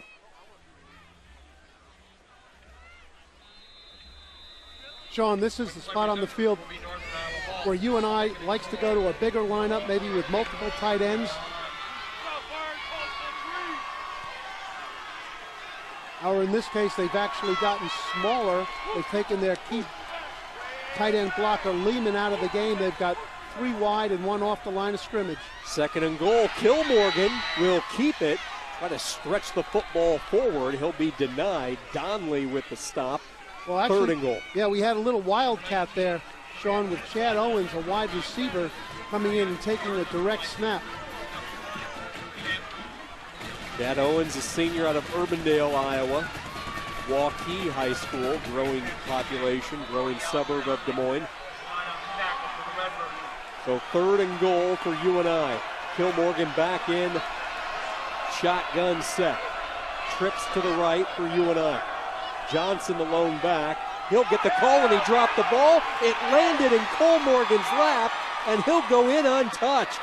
Lady Luck never hurts when you're on the road, down 24. Well, maybe that's a sign a few things are going the way of the Panthers here right now. The Panthers went 3 wide receivers, even though their intention from the start was to give the ball to Johnson.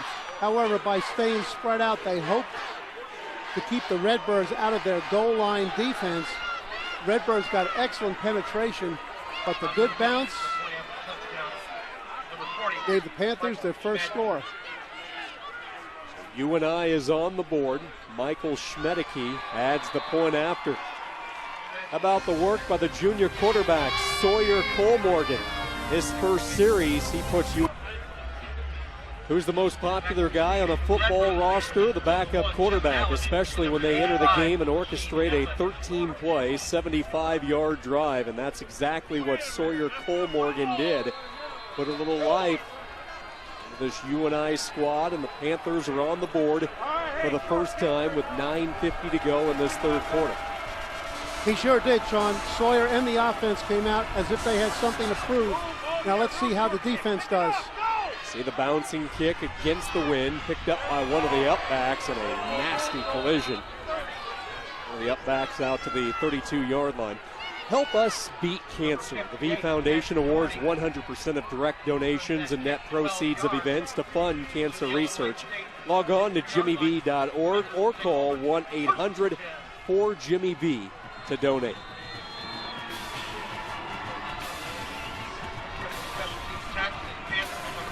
This UNI defense have wreaked a lot of havoc throughout the course of the regular season, and last week in the opening round of the playoffs. Can they dial it up here? The offense has put points on the board. Roberson and the Redbirds go to work with Copprich, and look at him go into the secondary. Stiff-armed out of bounds at the 45. Oh, big opening right there. A real good block. And the safety who's come down.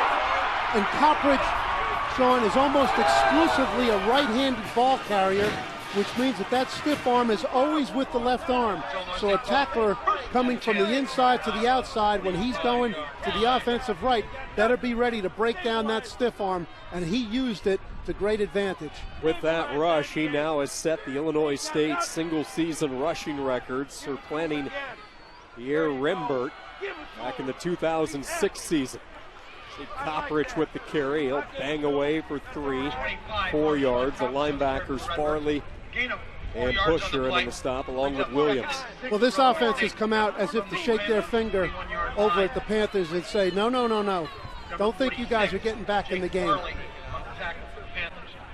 Joe Farmer has come in now to once again give them the multiple tight end formation. This time, for the first time, they're balanced with a tight end on each side, which is often a play-action formation. Number 1 rushing offense all season, and here's Roberson, and a big reason why. He explodes into the secondary, gallops to the 22-yard line. 19 more for the quarterback. Well, he showed the kind of speed that he's got there. And not only is this guy elusive, he is fast. He was Mr. Indiana football as a high school senior. He's showing why he was a very productive player in the Big Ten and why he's a standout player in these FCS playoffs. He was the first true freshman to start at Indiana as a quarterback, one of 12 true freshmen across college football. To get the starting gig back in 2012. Undershoots his intended target on first down. Not his best throw, certainly to the short side sideline. Comes out of there limping a little bit, as if he might have gotten stepped on that short drop that he took. Freshman year, he threw for 900-plus yards and 3 touchdowns for Indiana. 2012, he started the season with big-time numbers, an unfortunate break in the game against UMass at Foxborough on a 2nd and goal from the 1. He broke his leg on a quarterback keeper. Sidelined him the rest of the season. I was actually at that game with the call, and Roberson was doing some things. He had Indiana football talking big things just because of the production, but that rare injury, the serious break of the leg, and then splitting time last year with Nate Sudfeld, and has found a home here in Normal. And ironically enough, Sudfeld separated his shoulder this year, and the Hoosiers lost him midway through the season. On 3rd and 9 here, Sean, now, if these Panthers are going to get back in it, they need a stop down here in the high red zone. Pressure up the middle, and Roberson gets rid of it. He had McMakin all over him. Brett McMakin has the most sacks for the Panthers this year. As you said earlier, he's a versatile player, 3rd down rusher. Makes a sharp inside move on a 2-man game to that side. He and O'Brien collaborate on a tackle end twist, and he gets good penetration and hangs on. So Nick Ausicker, the senior from Wildwood, 1 for 2, is connected from 45. This from 39 yards out on the far hash. Kick is on the way, and it's good. Ausicker gets 3 for the Redbirds. Illinois State counters. The senior with a 2nd field goal gives the Redbirds the 20-point lead.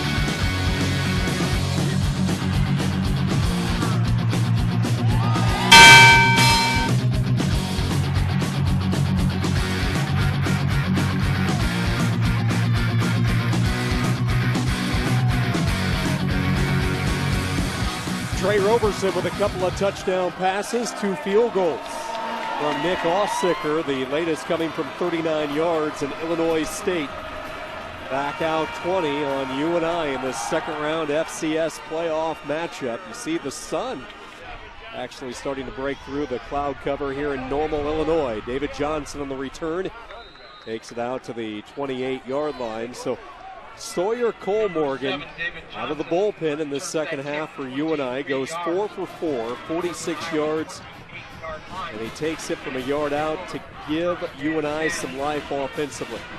Sawyer being in the game, Sean, obviously changed the play calling for the Panthers. Let's see if Spence Nowitzki down the hall from us in the Illinois State coach's box recognizes that and maybe goes to more pressure on early downs than they have applied to this point.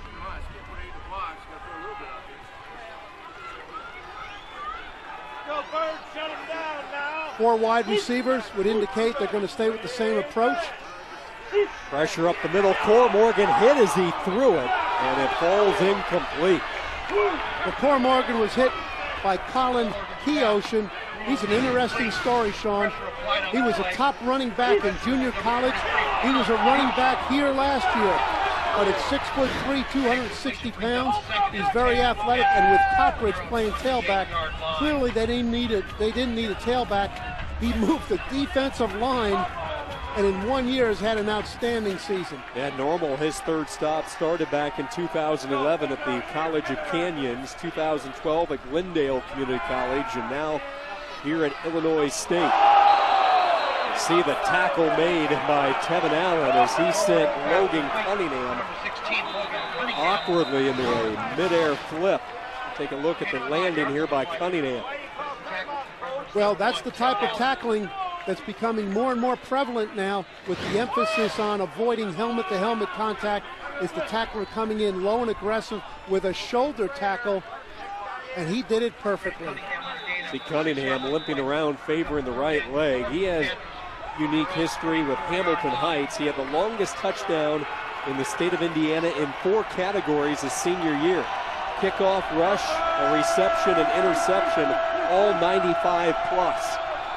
3rd down and 5 for Cole Morgan. Man for man for the first time. They swing it out. Johnson makes the catch. Donnelly greets him. Perfect call by Spence Nowinski. First time he's gone to man for man on 3rd down, and Donnelly was right on his coverage on the guy that the Panthers like to look to on 3rd down out of the backfield, David Johnson. Good by the coaches, good by the players. Loss of 3 on the swing to Johnson. Alex Donnelly, 3-year player, 65 tackles on the season from his outside linebacker position. Biegler with a line drive kick, a premature fair catch signal by Neblett. Thought he might have had a chance to return it, but good starting position for Illinois State. Here's a look at the brackets. The winner of this game takes on the winner of Montana and Eastern Washington. They'll be kicking off in a little bit on ESPN3. The top seed, New Hampshire, with a late lead on Fordham. Chattanooga has a double-digit advantage on Indiana State. Quarterfinals next weekend on the ESPN networks. Illinois State operating from their own 40. Roberson will give it to Coppridge, looking for a little bit of room. Does not find a lot. He gets 2, maybe 3. You know, one thing that I want to mention that can't get lost with the offense success, how about the play of this offensive line? Lidkey, Avaloy, Spellman, Ammons, and Barton. Much improved from the first time these two teams play. It's a big offensive line, Sean. 4 out of 5 over 300 pounds. They've got height, a number 6'6", 6'7" players. They thought they could run the ball better than what they did in the first game, and they're living up to it today. We've got 2 tight ends, both O'Shaughnessy and Farmer on the same side on this play. They run to the left. Coppridge gets 2. Busher, the head-hunting linebacker for UNI, in on the stop. Well, that's a reason why it's 3rd down and 6 now, is because we've mentioned Butcher 2 plays in a row. He's an outstanding linebacker who's been quiet to this point. See the training staff working on Cunningham, the receiver for UNI. Dexter comes into the game now to play over the slot, Sean, which puts the Panthers in their nickel defense. So far, this has been mostly zone coverage, which it is again. Quick throw, and it's caught. Down the far side, O'Shaughnessy banging his way off would-be defenders. Takes it to the Panther 26. Well, O'Shaughnessy, he's a 6'4", 245-pound tight end who's a converted wide receiver. And they put 2 receivers out to that side opposite the slot defender. They both go vertically against 2 deep zone. There's no reroute. You cannot play cover 2 and let the inside receiver straight down the seam. O'Shaughnessy arrived on campus with a wide receiver body. You mentioned the former receiver. He's gained over 50 pounds and has really developed into a terrific blocking tight end. In fact, they described him a better blocker than pass route runner. Open down the middle. Down the seam. Touchdown, O'Shaughnessy.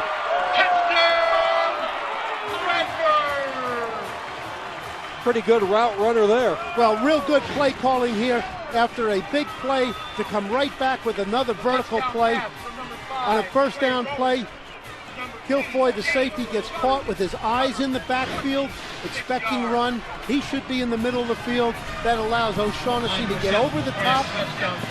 This game, as mentioned at halftime, Sean, has been well planned out by the coaching staff of the Redbirds, taking full advantage of the extra practice days and planning days provided by the bye week. Little dancing on the Illinois State sideline. Trey Roberson with his third touchdown pass. And you mentioned the preparation. Are we starting to see the advantage of that first round bye maybe a little bit here in this rematch of the two powers in the Missouri Valley football? Sure, we are certainly witnessing it during the period of time that the UNI Panthers were game planning Stephen F. Austin, a team that they first had to familiarize themselves with.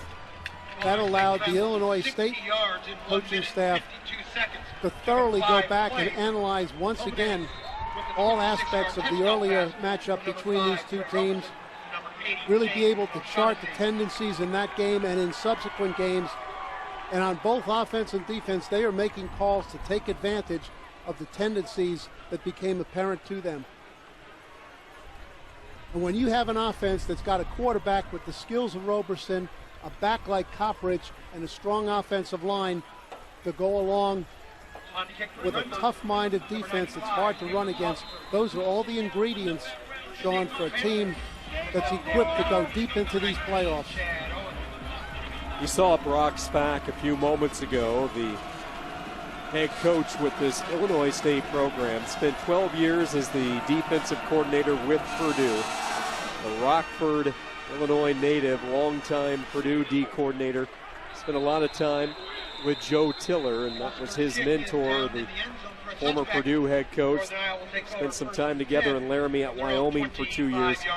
He brought recruiting back to that Chicago area. One of the first things he changed as far as the culture here at Illinois State was to lock into Chicago and get some of those kids coming down south here to Normal. And then his defensive mindset, his mentality, and what he's been able to accomplish through the years with his experience on that side of the football.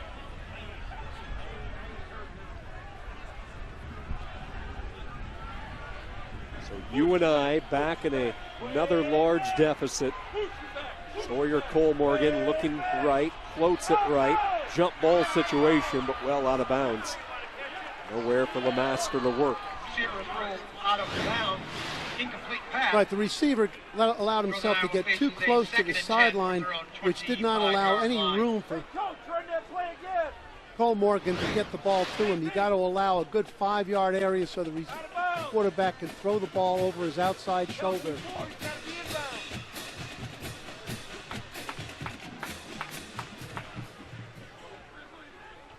More 4-wide receiver set. David Johnson blew out a tire as he tried to make a cut. Loss of 3. Third and double digits. And I thought you hit it on the button earlier in the broadcast. UNI struggling on first and second downs, and that's where they've been behind schedule all afternoon. They've made very few first downs in the game, Sean, and even less on first and second down, which has put all the burden on their passing attack. That's not Carnes' strong suit, and in this circumstance, the Redbirds are going to turn loose those pass rushers. Perkins, here they come. Little swing pass, Johnson tackled immediately. Assignment football right now by this Redbird defense. Even the reserves, Dreshane Glass, the backup safety, knowing where the playmaker was. And it was Teddy Corwin on the two-man game. That is the defensive tackle on the right. Penetrated the guard tackle gap. There with Teddy Corwin looping around from outside to inside.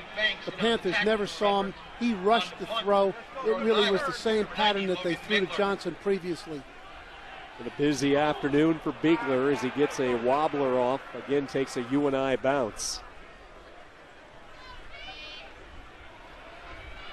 So Illinois State will get the football leading by 27, winding down this third quarter. The Missouri Valley Football Conference once again proving to be the marquee conference this year. 5 teams, all 5 teams still kicking in this second round. The Colonial Athletic with 4 teams, the Big Sky and Southland each with 3, and then we welcome in the Pioneer for the very first time this year with San Diego.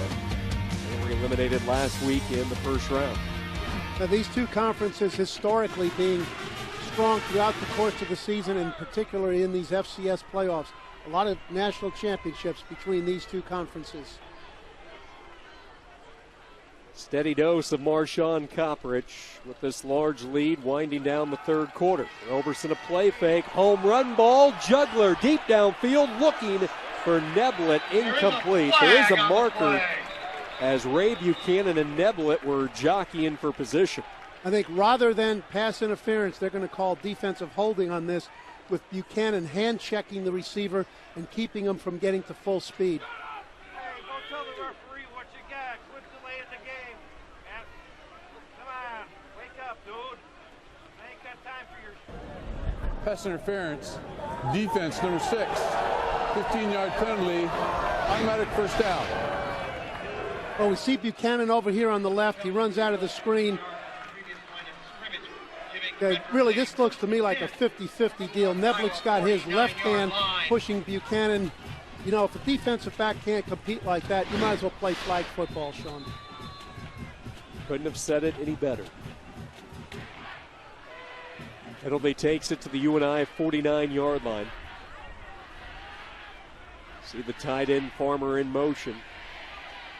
Zone read. This will be Roberson just ducking and avoiding the collision. DeAndre Hall was beelining in sharply toward number 5 there, and Roberson a wise decision to avoid the contact. Well, a real wise decision at this point with a 27-point lead and only 17 minutes left in the game. And the expectations of going on to the next round, Sean, would be to try to limit the hits that Roberson takes. Okay, that is, don't call any plays that give him the option to keep the ball. Nickel defense in the game. Dexter's in at the slot corner here for UNI. It's number 30. You see him start to creep up to the line of scrimmage. They give it to Copperidge, and look at the Missouri Valley Football Conference Offensive Player of the Year go to work. All the way to the 18. 31 yards for Marshawn Copperidge. UNI put their nickel in the game, expecting a pass on 2nd and long, and they ran a pass rush game over there on the offensive left. Okay, with the end and the tackle exchanging lanes, that means they were out of position for the proper run fits. They really didn't even have to block anybody to get the ball into the secondary. He has improved his strength and conditioning so much from last year. That's probably the biggest difference with Marshawn Copperidge. You know, and that play, Sean, that previous play went back to the same idea about these Illinois State coaches with extra time to plan know that on 2nd and long, when the Panthers go from their regular defense to nickel, they're usually going to run a pass rush game up front, and therefore they called the running play. Kurt Beathard, offensive coordinator, son of a long-time, highly successful NFL general manager, Bobby Beathard, and a great surfer, on top of his game today. Copperidge has exited the lineup. Towns replaces him. Roberson over the middle. He's made a living all afternoon. Another catch. John Mark Anderson, 1st and goal to start the 4th quarter for Illinois State. 3rd time that he's gotten the completion right over the ball down the middle against the Tampa 2 defense. The element of the Tampa 2 defense that they're defeating is the rules of the middle linebacker to run deep into the middle of the field to defend against deep balls. There is nobody in that zone. That is the final play of the 3rd quarter with our score. It's been 15 years since Illinois State has hosted a playoff football game. 1999, they made it all the way to the semis. This year's group heading to the quarters. All Redbirds as we head to the 4th. An overcast Saturday afternoon of FCS playoff football has belonged to the Redbirds, co-champions of the Missouri Valley Football Conference. They start at 1st and goal inside the 10-yard line. You see what they have done inside the red zone today. Ray Roberson and this high-powered offense, the number 1 offense in the Valley this year. 329 yards through the air, 3 touchdown passes. Quick little screen to Neblett. UNI reads it well. Farley with the hit, and then emerging with the football is Ray Buchanan Jr., and the Panthers, I believe, have come away with the game's first turnover. Buchanan did a very nice job of defeating the stalk block by the outside receiver on this perimeter screen. You can see him stuff the blocker, comes off, and the pursuit from the inside, the power of the hit just knocks the ball loose, but it was set up by Buchanan getting that right shoulder into the blocker and setting the edge. It looks like all the makings of one of the matchups for next week are set, Sean, with both Chattanooga and New Hampshire winning. That should send Chattanooga to Durham, New Hampshire for the matchups between those two teams. You saw the shot, the contact that Neblett absorbed, and he is wobbly as he leaves the game. And it's a key cog in this offense. He's the receiver that stretches the field for Illinois State. And he's a high school 300-meter state champion, so that shows athletic ability as well as straight line speed to do that in the 300-meter hurdles. Credit Omley and Farley with the jarring hit that created the fumble. Buchanan scoops and returns it to the 16. Here comes Cole Morgan on first down to David Johnson. Johnson pushes out past the 20. UNI's record holder, career rushing yards, all-purpose yards in the season. All-purpose yards in a career plus rushing touchdowns in a career. You talk about durability, consistency, the only Panther ever to rush for 1,000 yards in 3 seasons, but he's had a tough go today. He's going to be an invitee to some of these postseason all-star games, and he'll get a chance to show the NFL scouts what he can do against a ratcheted-up level of competition. Flanker screen to Doris Fountain. You talk about speed. He's one of the fastest guys on the UNI roster. Now we'll see here, Sean, how UNI chooses to play this. At 34-7, they can either take a pass it on every down, try to score a bunch of touchdowns, or treat it like it's a blank scoreboard and just run their game plan as if it was 0-0.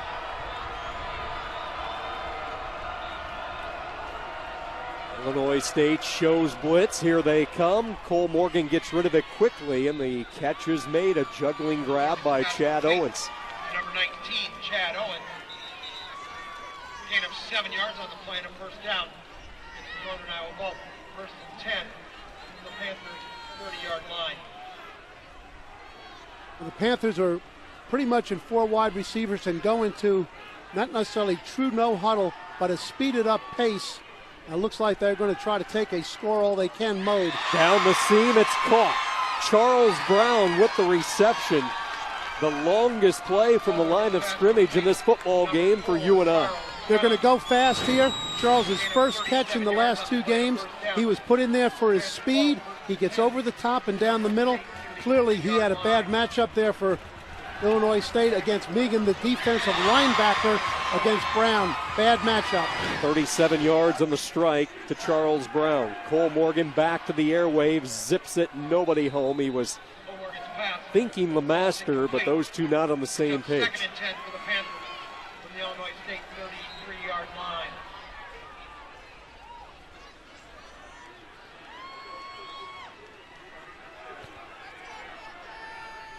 UNI putting together a long drive here as the Panthers have taken it from their own 16 all the way to the Redbird 33, thanks to the right arm of Sawyer Cole Morgan. Again, the Redbirds show blitz. They send the linebacker, Cole Morgan, down the middle, caught. Owens hangs on despite the contact from Tevin Allen. Tough, over the middle running by Chad Owens. Well, it shows that, number one, Owens has no trepidation of going into the middle of the field. And we've seen that Allen will put that big baseball bat on him when they get near him. Screen, they come to LeMaster on the near side, picks up an Owens block. LeMaster dives to the 2. 13 yards, and just like that, UNI on the doorstep. All right, Lehman comes back into the game to at least give him a tight end blocking side. They'll still have 3 wide receivers in the game, and Lehman in there as a potential blocker. They're unbalanced now to the offensive left. First and goal, they give it to Johnson. He will dance to the right into the end zone for the touchdown. Very impressive drive shown by Cole Morgan. Gets the ball out of his hands quickly. He's on target.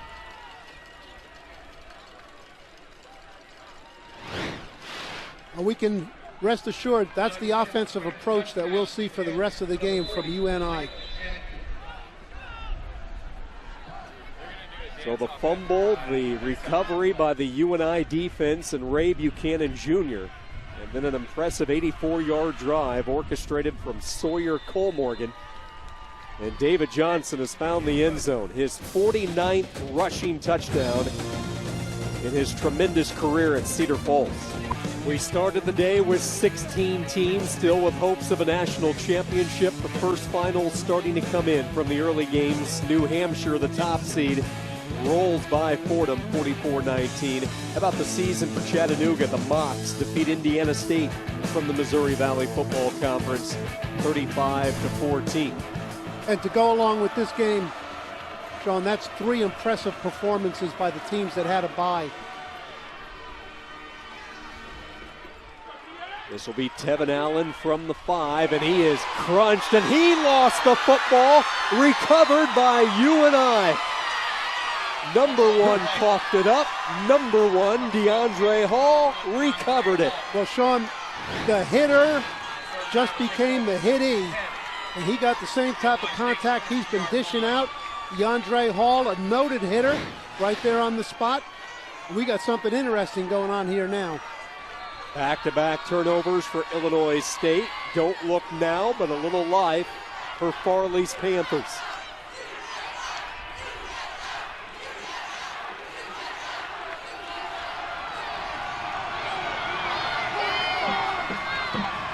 UNI from the 20-yard line. Cole Morgan the throw. Back of the end zone, incomplete. Banks with blanket coverage on Vereen. Now that's quarters coverage. Okay, which what that simply means is that creates one-on-one on the outsides. Banks was well prepared for them to take a vertical shot right after a turnover against isolated coverage. They always calm and cool and collect Mark Farley. His team trying to scratch and claw their way back into it. Owens in motion, second down. Little dump out, and it's tipped at the line, incomplete. Keoshin got a hand on it. That's an incomplete pass. Keoshin sticking his big left bear haul out to deflect it. Well, he uses his athletic ability that we spoke about before as a converted running back, and then even though the whistle was blown, he ran 75 yards into the other end zone, kind of like a throwback play for him. Chance to have some fun carrying the ball. All he did was tire himself out, so he can't be in there to rush the passer on the next play. Wanted to show those coaches he still had it. Brown is back in the game to bring some speed over there on the left side. Illinois State runs a stunt. End zone throw, and it's caught for the touchdown. Brett LeMaster. What a catch. What a catch is right. Throw it on the back shoulder. LeMaster knew by the positioning of the defensive back that Cole Morgan was going to go to the back shoulder. He's prepared for it. That's a heck of a play. Josh Birch could not have defended that any better. Maybe just turn the head, turn the neck would be the only thing, but LeMaster with a terrific catch, and Cole Morgan put the ball where it had to. Well, that's why so many people say, boy, this back shoulder fade, they are really a choice fade. Is he going to throw it over the top or throw it back shoulder? It's so difficult to defend. Sawyer Cole Morgan started this season as the number 1 guy. He's back in that number 1 spot for the Panthers.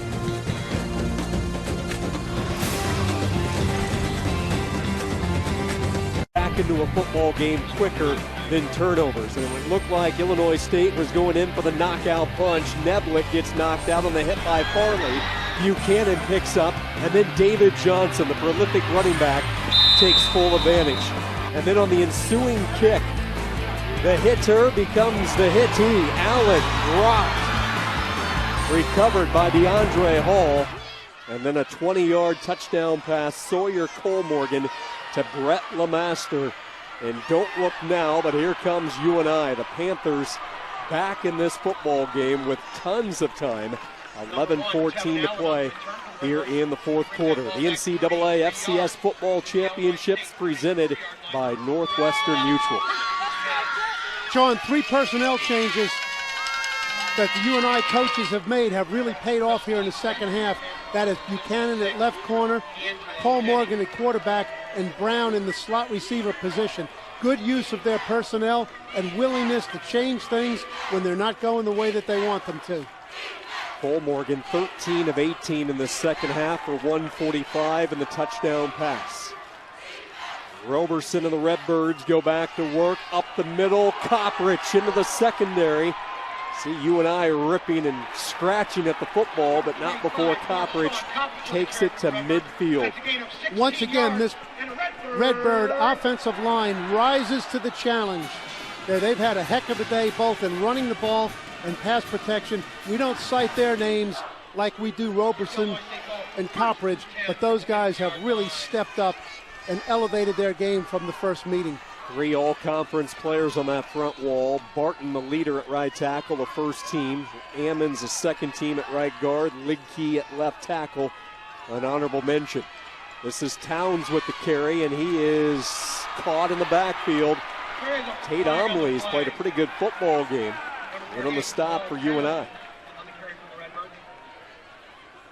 Mention Omley's name a couple of times, the backup safety.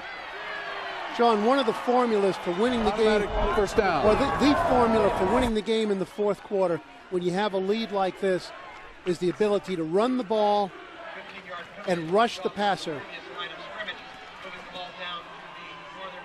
Omley made a nice play there, Al, but it looked like a hand got up around the face mask at Towns, so the 15-yarder marked off, and this takes it to the UNI 35. Well, in this field position here, this is a perfect opportunity for the Redbirds to rely on that strong running game.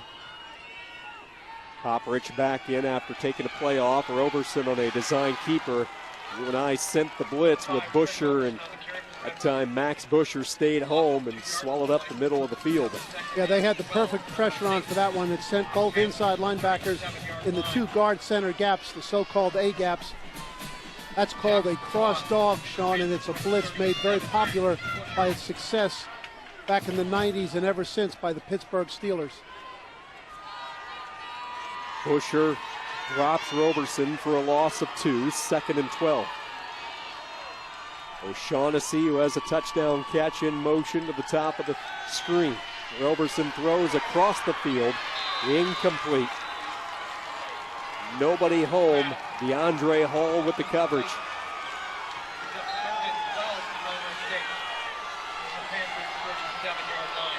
Well, on 3rd down and 12 here, clearly the Redbirds would like to make a first down, Sean, but the most important thing after 2 successive turnovers is do not turn the ball over, and at the very least, kick the ball down towards the goal line and create bad field position. That's how you want to manage the game. Do you bring pressure if you're UNI? I think you definitely, since they have not had much rush, and they're in a pressure look here to bring 5. They rush 4, drop 1 back. Roberson with time, tipped and caught. Caught off the deflection by Meredith. Really nice job by Meredith on the ground or just falling to the ground. Great job of staying with it. Jake Farley, that's one of the, if you want to change the game, not only could that be a knockdown, that's a potential intercept. Could have really flipped the field here. You saw Farley's reaction as immediately he put his face mask to the turf. He knew he missed an opportunity, and then the opportunistic Cameron Meredith, his 7th catch of this game, 4 straight 100-yard receiving efforts. Coppridge over the left side, and he plows for 3. Williams and Hall bring him down. 3 yards on the play, brings up 2nd and 7 for Illinois State from the Panthers' 20-yard line. Well, not only the strategy of this particular moment. But with the pounding running attack that Illinois State has had up until this point, it's got to wear down the defense some. They've been on the field a long time. They've had to take on a lot of blocks of this 300-pound plus offensive line. Keep on running it right here. Using all of the play clock on the read. Coppridge nowhere to go. Snowed under 2 yards deep in the backfield. Busher, Dexter, and Alice all jumping on Marshawn Coppridge. So here we go again, another third down.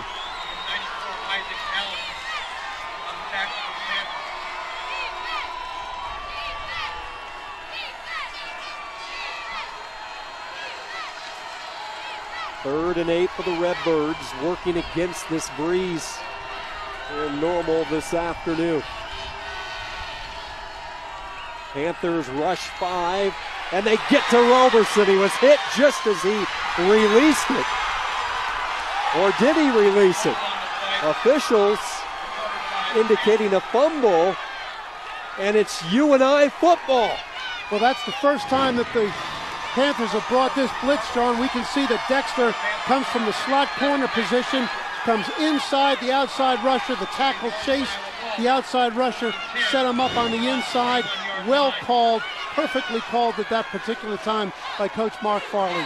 Dexter delivered the boom right before Roberson's right arm went forward. Busher recovered it.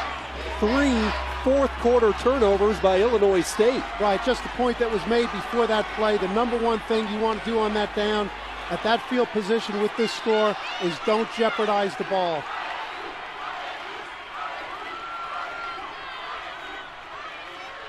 Cole Morgan goes back to work underneath. Johnson with the catch. It's a minimal gain. Meehan had him spotted and shadowed the entire way. Panthers are now going full-blown as quickly as they can. Play has already been signaled in.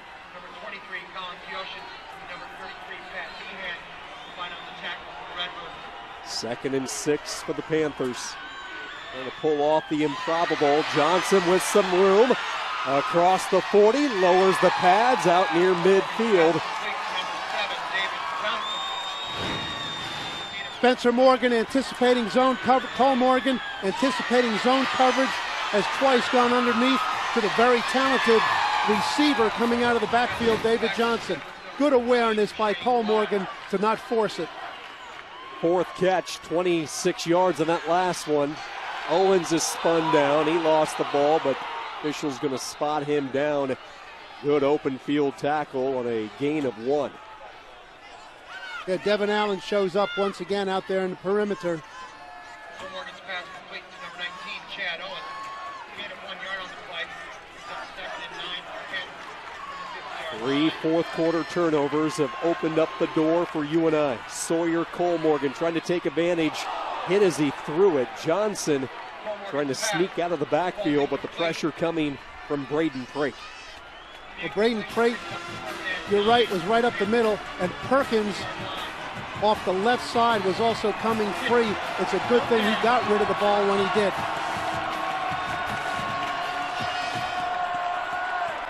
They don't need the pressure with more than 4 when they've got Corwin and Perkins coming off the 2 edges. Line holds up. Cole Morgan deep. LeMaster makes the catch, but he's out of bounds. Mike Banks, like he has done his entire career. Opposition usually looks at him as maybe a pickable target, but so tough. Mike Banks knew exactly where he was on the field, Sean. He kept working the receiver over into the sideline, kept inside body position on him, so there was no place to throw the ball other than out of bounds. Savvy play by the veteran player. UNI 4 of 8 on 4th downs this year. And you know they'll be rushing hard on this. Here's the second part of that formula. Run it and rush the passer. The season at stake. Cole Morgan initially had time and has a wide open receiver. Owens makes the catch at the 31, and we're starting to see this offensive line give the quarterback time to throw. Against quarters coverage, which makes the safety responsible for Owens on a vertical route, he pushes up, gets the safety to fall off, thinking it's a go pattern, Sean, breaks it to the sideline and was wide open. Just poorly played by the safety on that play. New and fresh life for UNI. Down the seam, some contact. Meehan with a two-hand shove, and Sawyer Cole-Morgan can't believe it. His target went flying, but no flag. It's a good defensive play. If it works out for you, it's a good play. It was a good play for the linebacker with the shove. It was a bad play for the back judge who missed it. See the Panthers up tempo, still an eternity of time, over 5.5 to play in this fourth quarter. Cole-Morgan with a pocket. Home run ball, incomplete. Vereen trying to go up, and again, it's Mike Banks hit the coverage. All right, well, we're certainly seeing Mike Banks, once again, knowing where he is, pushing the receiver towards the sideline, using his leverage right there.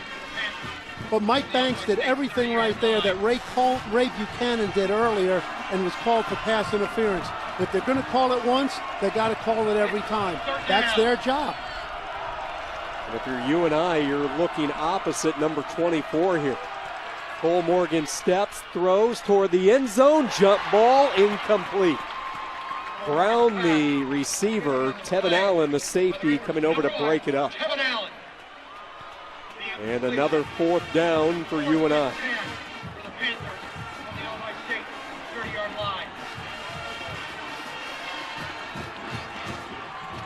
What do you like here? Well, what they need right here is 10 yards, not 30. So they need to get multiple receivers on the sticks, Sean. That means past the first down marker, at least 2 out of the 4, perhaps 3. There ought to be a specific pattern just for this situation. Pressure from the edge, and they get to Cole-Morgan. I'm not sure if he hit his own lineman or if the ball slipped free. It's still rolling. The officials finally blowing the whistle. Regardless of how they rule it, Illinois State's deep comes up with the stop. Well, it sure didn't come out the way that he wanted it to. And, hey, there they are again. Corwin and Perkins both meeting at the same spot. Where's that spot been all day long? Wherever the quarterback is. Let's go, baby! Let's go, Bird! All right. Pass rush. One of the 2 key ingredients to the fourth down. Bail them out from that turnover. Sean, at this point with 5:18 left in the game, okay, this ought to be run the ball and run it hard. What a difference a half makes, in particular this fourth quarter for Mark Farley and UNI. Well, what a difference the quarterback play makes.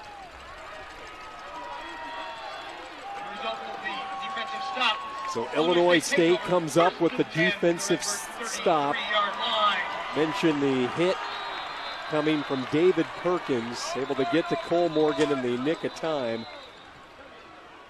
And now let's see if they're going to take another look at that last play.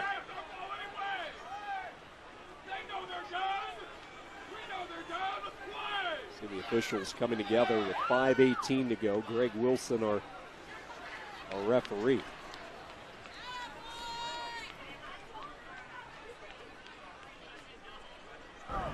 Ball should be placed at the 30-yard line. 1st and 10, Illinois State.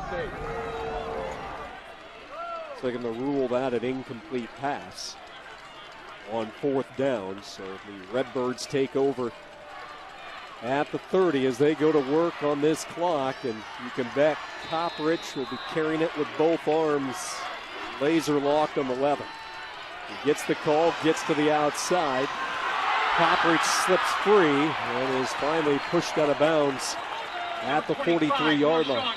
He showed his very good balance on that particular play by staying on his feet. Now, here's something that hopefully that for the Panthers' sake that they're tuned into here, Sean, is that, as I mentioned earlier, he's exclusively a right-handed ball carrier. There was a hold there, Al, real quickly. I thought I spotted something at the line of scrimmage. So holding on the Redbirds. So, Sean, on plays going to the offensive left, the defense can know the ball is going to be in the right hand of the runner. So if you're working towards the ball carrier with a strip necessary to give themselves a chance, this is the opportunity to try to go for the ball. Tough afternoon for the Northern Iowa starting quarterback, Breon Carnes. Physically trying to battle through what appeared to be a lower leg injury. Trying to figure out this Redbird defense. Koprich on first down. Start to keep an eye on the clock here as we wind it down inside 5 minutes. And again, UNI with all 3 timeouts. And they're going to take one right here. What's the mindset? Well, we'll get to that in a moment. Timeout. Farley's Panthers trying to put together a ferocious fourth quarter rally. Redbirds trying to hang on. Fours are wild on the game clock. Fourth quarter, UNI trying to make one last second push here. Sean Kenny alongside Al Groh. We saw Northern Iowa use that last timeout. Take us through the mindset of how you utilize and maximize your remaining timeouts. Well, Sean, at this time, the clock is much as an opponent for each side as the team on the other side is.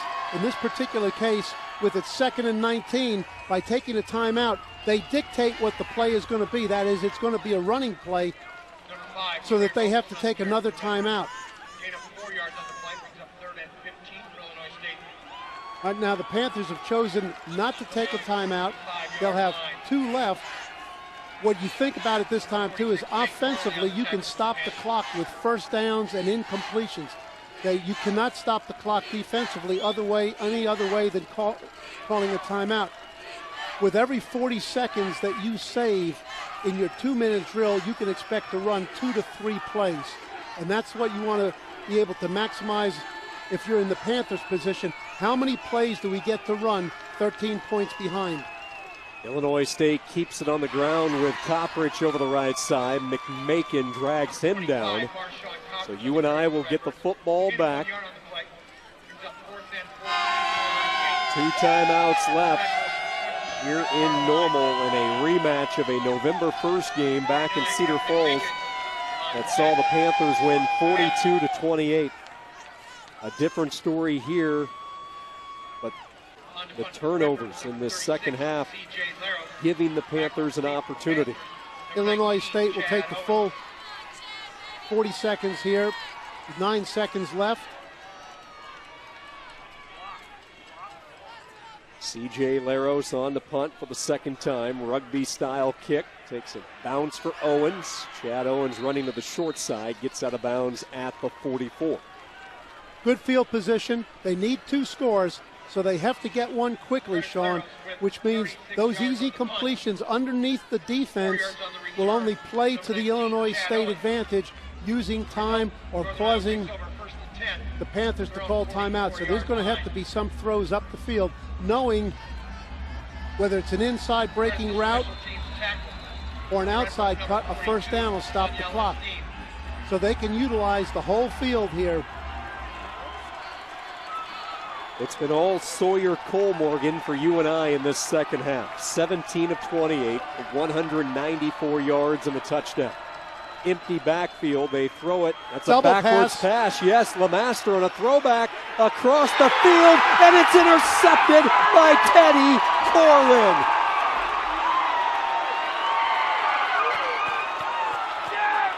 Teddy Corwin, the All-Missouri Valley Conference defensive end, who has been a pass-rushing force today, saw it coming all the way, slid to the outside. He was between Sawyer Cole-Morgan, the intended receiver, and the passer.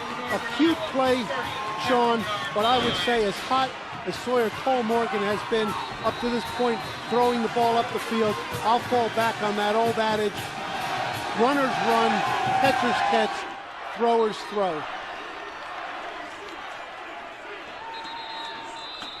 Corwin with 6 tackles today, and now he comes up with the Redbirds' first takeaway. What an offseason. He had made so many strides in the spring and summer in the weight room, gained 20 pounds. And First person he credited was the strength coach, Jim Lathrop, who's no stranger to the weight room. He's been a part of some successful programs through the years. Clock operator, please reset the clock to 2:58, 2:58. And here he comes up with the play of the game as UNI tried to reach into the bag of tricks, and it backfired for the Panthers. Well, no doubt we'll see successive runs here, both for the intent of gaining yardage and running the clock out, but also to make Northern Iowa use their timeouts. Koprich surrounded on first down. Number 25, Marshawn Coppers on the carry for the Redbirds. No gain on the play. Well, they're not going to use it 10 for Illinois State. after first down, so they will clearly use it after second and third down. Number 46, Jake Farley, attack for the Panthers. Illinois State making their 5th playoff appearance. Lost in the quarterfinals in 2012 to Eastern Washington. 2006 lost in the quarters to Youngstown State. Well, they might find themselves back out there against Eastern Washington, showing the number 4 seed is playing Montana later today. Koprich over the left side, nowhere to go. He had his door shut. Nick Macon. Third down. 1 yard on the play. Timeout, Northern Iowa. That's their second timeout. That's a 30-second timeout. UNI will use their second timeout. It's a game of decisions. Play calling, where to go, and you go back to UNI on that first down play, trying to go with LeMaster, the receiver. The heads-up play by Teddy Corwin. So in a game that has featured a lot of offensive firepower by Illinois State's trio of Roberson, Koprich, and Cameron Meredith, it was Brock Spack and his defense that came away with what might be the play of the game, preventing a possible UNI rally late.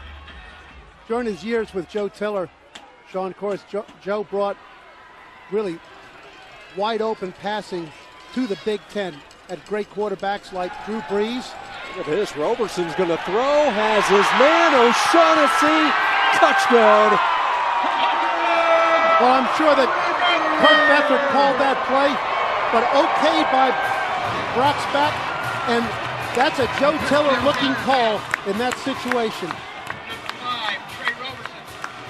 Brock picked up a few things by being around Joe, but you know, when he was the defensive coordinator, even in a pass-oriented offense, he coached some very good defenses over there, and they played good defense today and unpredictable offense.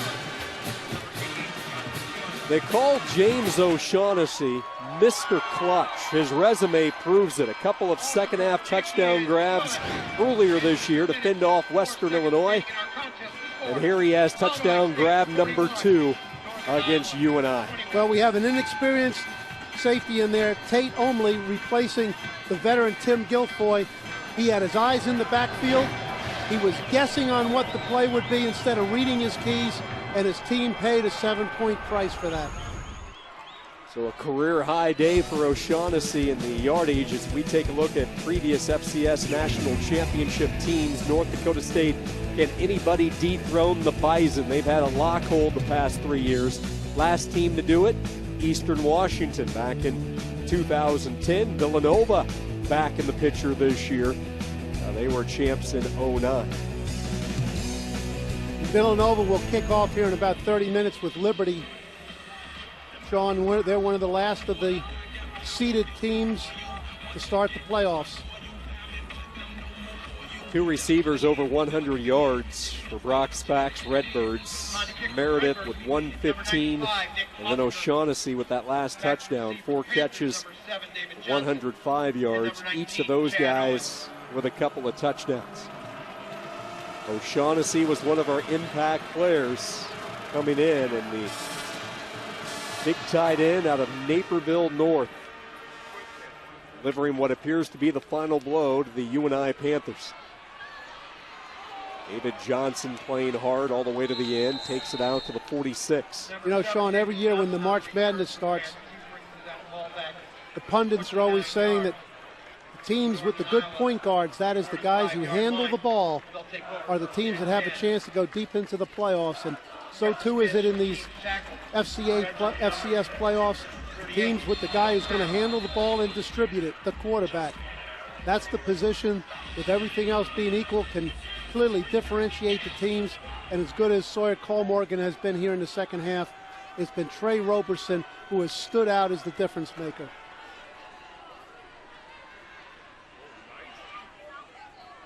First down throw. Banks ends up with it out of bounds. Mike Banks making his 47th consecutive start. A lot of standouts on that Redbird defense today, but none more so than Banks out there at the weak side corner. The ends have been as good as advertised with Corwin and Perkins. Both have made a difference on the defensive side of the ball. Tough to run inside with Crate and Keoshin, although this time Miller has a little bit of a daylight seam, and he takes it for double-digit yardage. Lee Roberson with a career-high throwing 382 yards through the air. He spread it out early. Set the tone on the opening drive, and he never looked back. Charles Brown unable to hang on. They're going to say incomplete. Second down and 10. They're going to rule that he really never completed the catch, that while he was running with the ball, he had not really secured it all the way. Frustrated look on the face of Breon Carnes, not how he had envisioned today. He played the entire first half. Look, when you're the quarterback, Sean, everybody on the team is always watching you, whether you're in the game or not. And this is a time for Breon to get up there with the rest of his team and show that the result is important to him. Brown hangs on to the football to make the catch, only long enough to fumble it as it's stripped away. Turnover number 2, and Illinois State in the city of Normal getting ready to celebrate. The young player, Brown, sophomore receiver, will get his chances next year. Has shown some vertical speed and ability to make plays today. Panthers won't be looking for silver linings today, but as they go into the offseason, the performance of Cole Morgan at quarterback and Brown as a young receiver are two things that stand out as very positive things for the future as they conclude what really has to be considered a successful season, the way they fought back. Victory formation for Illinois State as they get set to move into the quarterfinal round of the 2014 FCS playoffs. A fantastic career coming to an end in David Johnson, the senior from Clinton, Iowa. All sorts of records for you and I. But as you mentioned, here's a guy that could very easily be spotted on Sunday afternoons in the short future. Well, he's very well thought of. A lot of positives about him. As I said earlier, he's going to get his chance, not with the rest of his teammates, but in some of these all-star games to play some more football and to show the scouts exactly what he's capable of. Illinois State is going to make it a perfect 13-0 here at Hancock Stadium since the renovations last September. They'll improve to 8-0. Well, the biggest renovation that they've made around here, Sean, is to put Trey Roberson in at quarterback. And you could be playing with wooden stands out there with this guy at quarterback, and you'd have a real good chance to win. The Missouri Valley Football Conference Coach of the Year. Mutual respect between those two. In fact, Brock Spack told us a few years back when he shook hands with Craig Bohl, the successful coach at North Dakota State, the first thing Bohl told him, you have a chance to win it all when you go through the grinds of the Missouri Valley Football Conference. And now Spack has put his Redbirds in a position. Well, they look like a team that they'll keep playing the way they did, Sean. Nobody's going to have much fun playing against them. Will it be Montana or Eastern Washington? That question remains to be answered. That's the story from Normal. For Al Groh, I'm Sean Kinney saying so long. Illinois State 41, UNI 21. To watch this game on replay as well as other games on our family of ESPN networks, log on to WatchESPN.com or download the Watch ESPN app. This has been a presentation of ESPN. Good afternoon from Normal.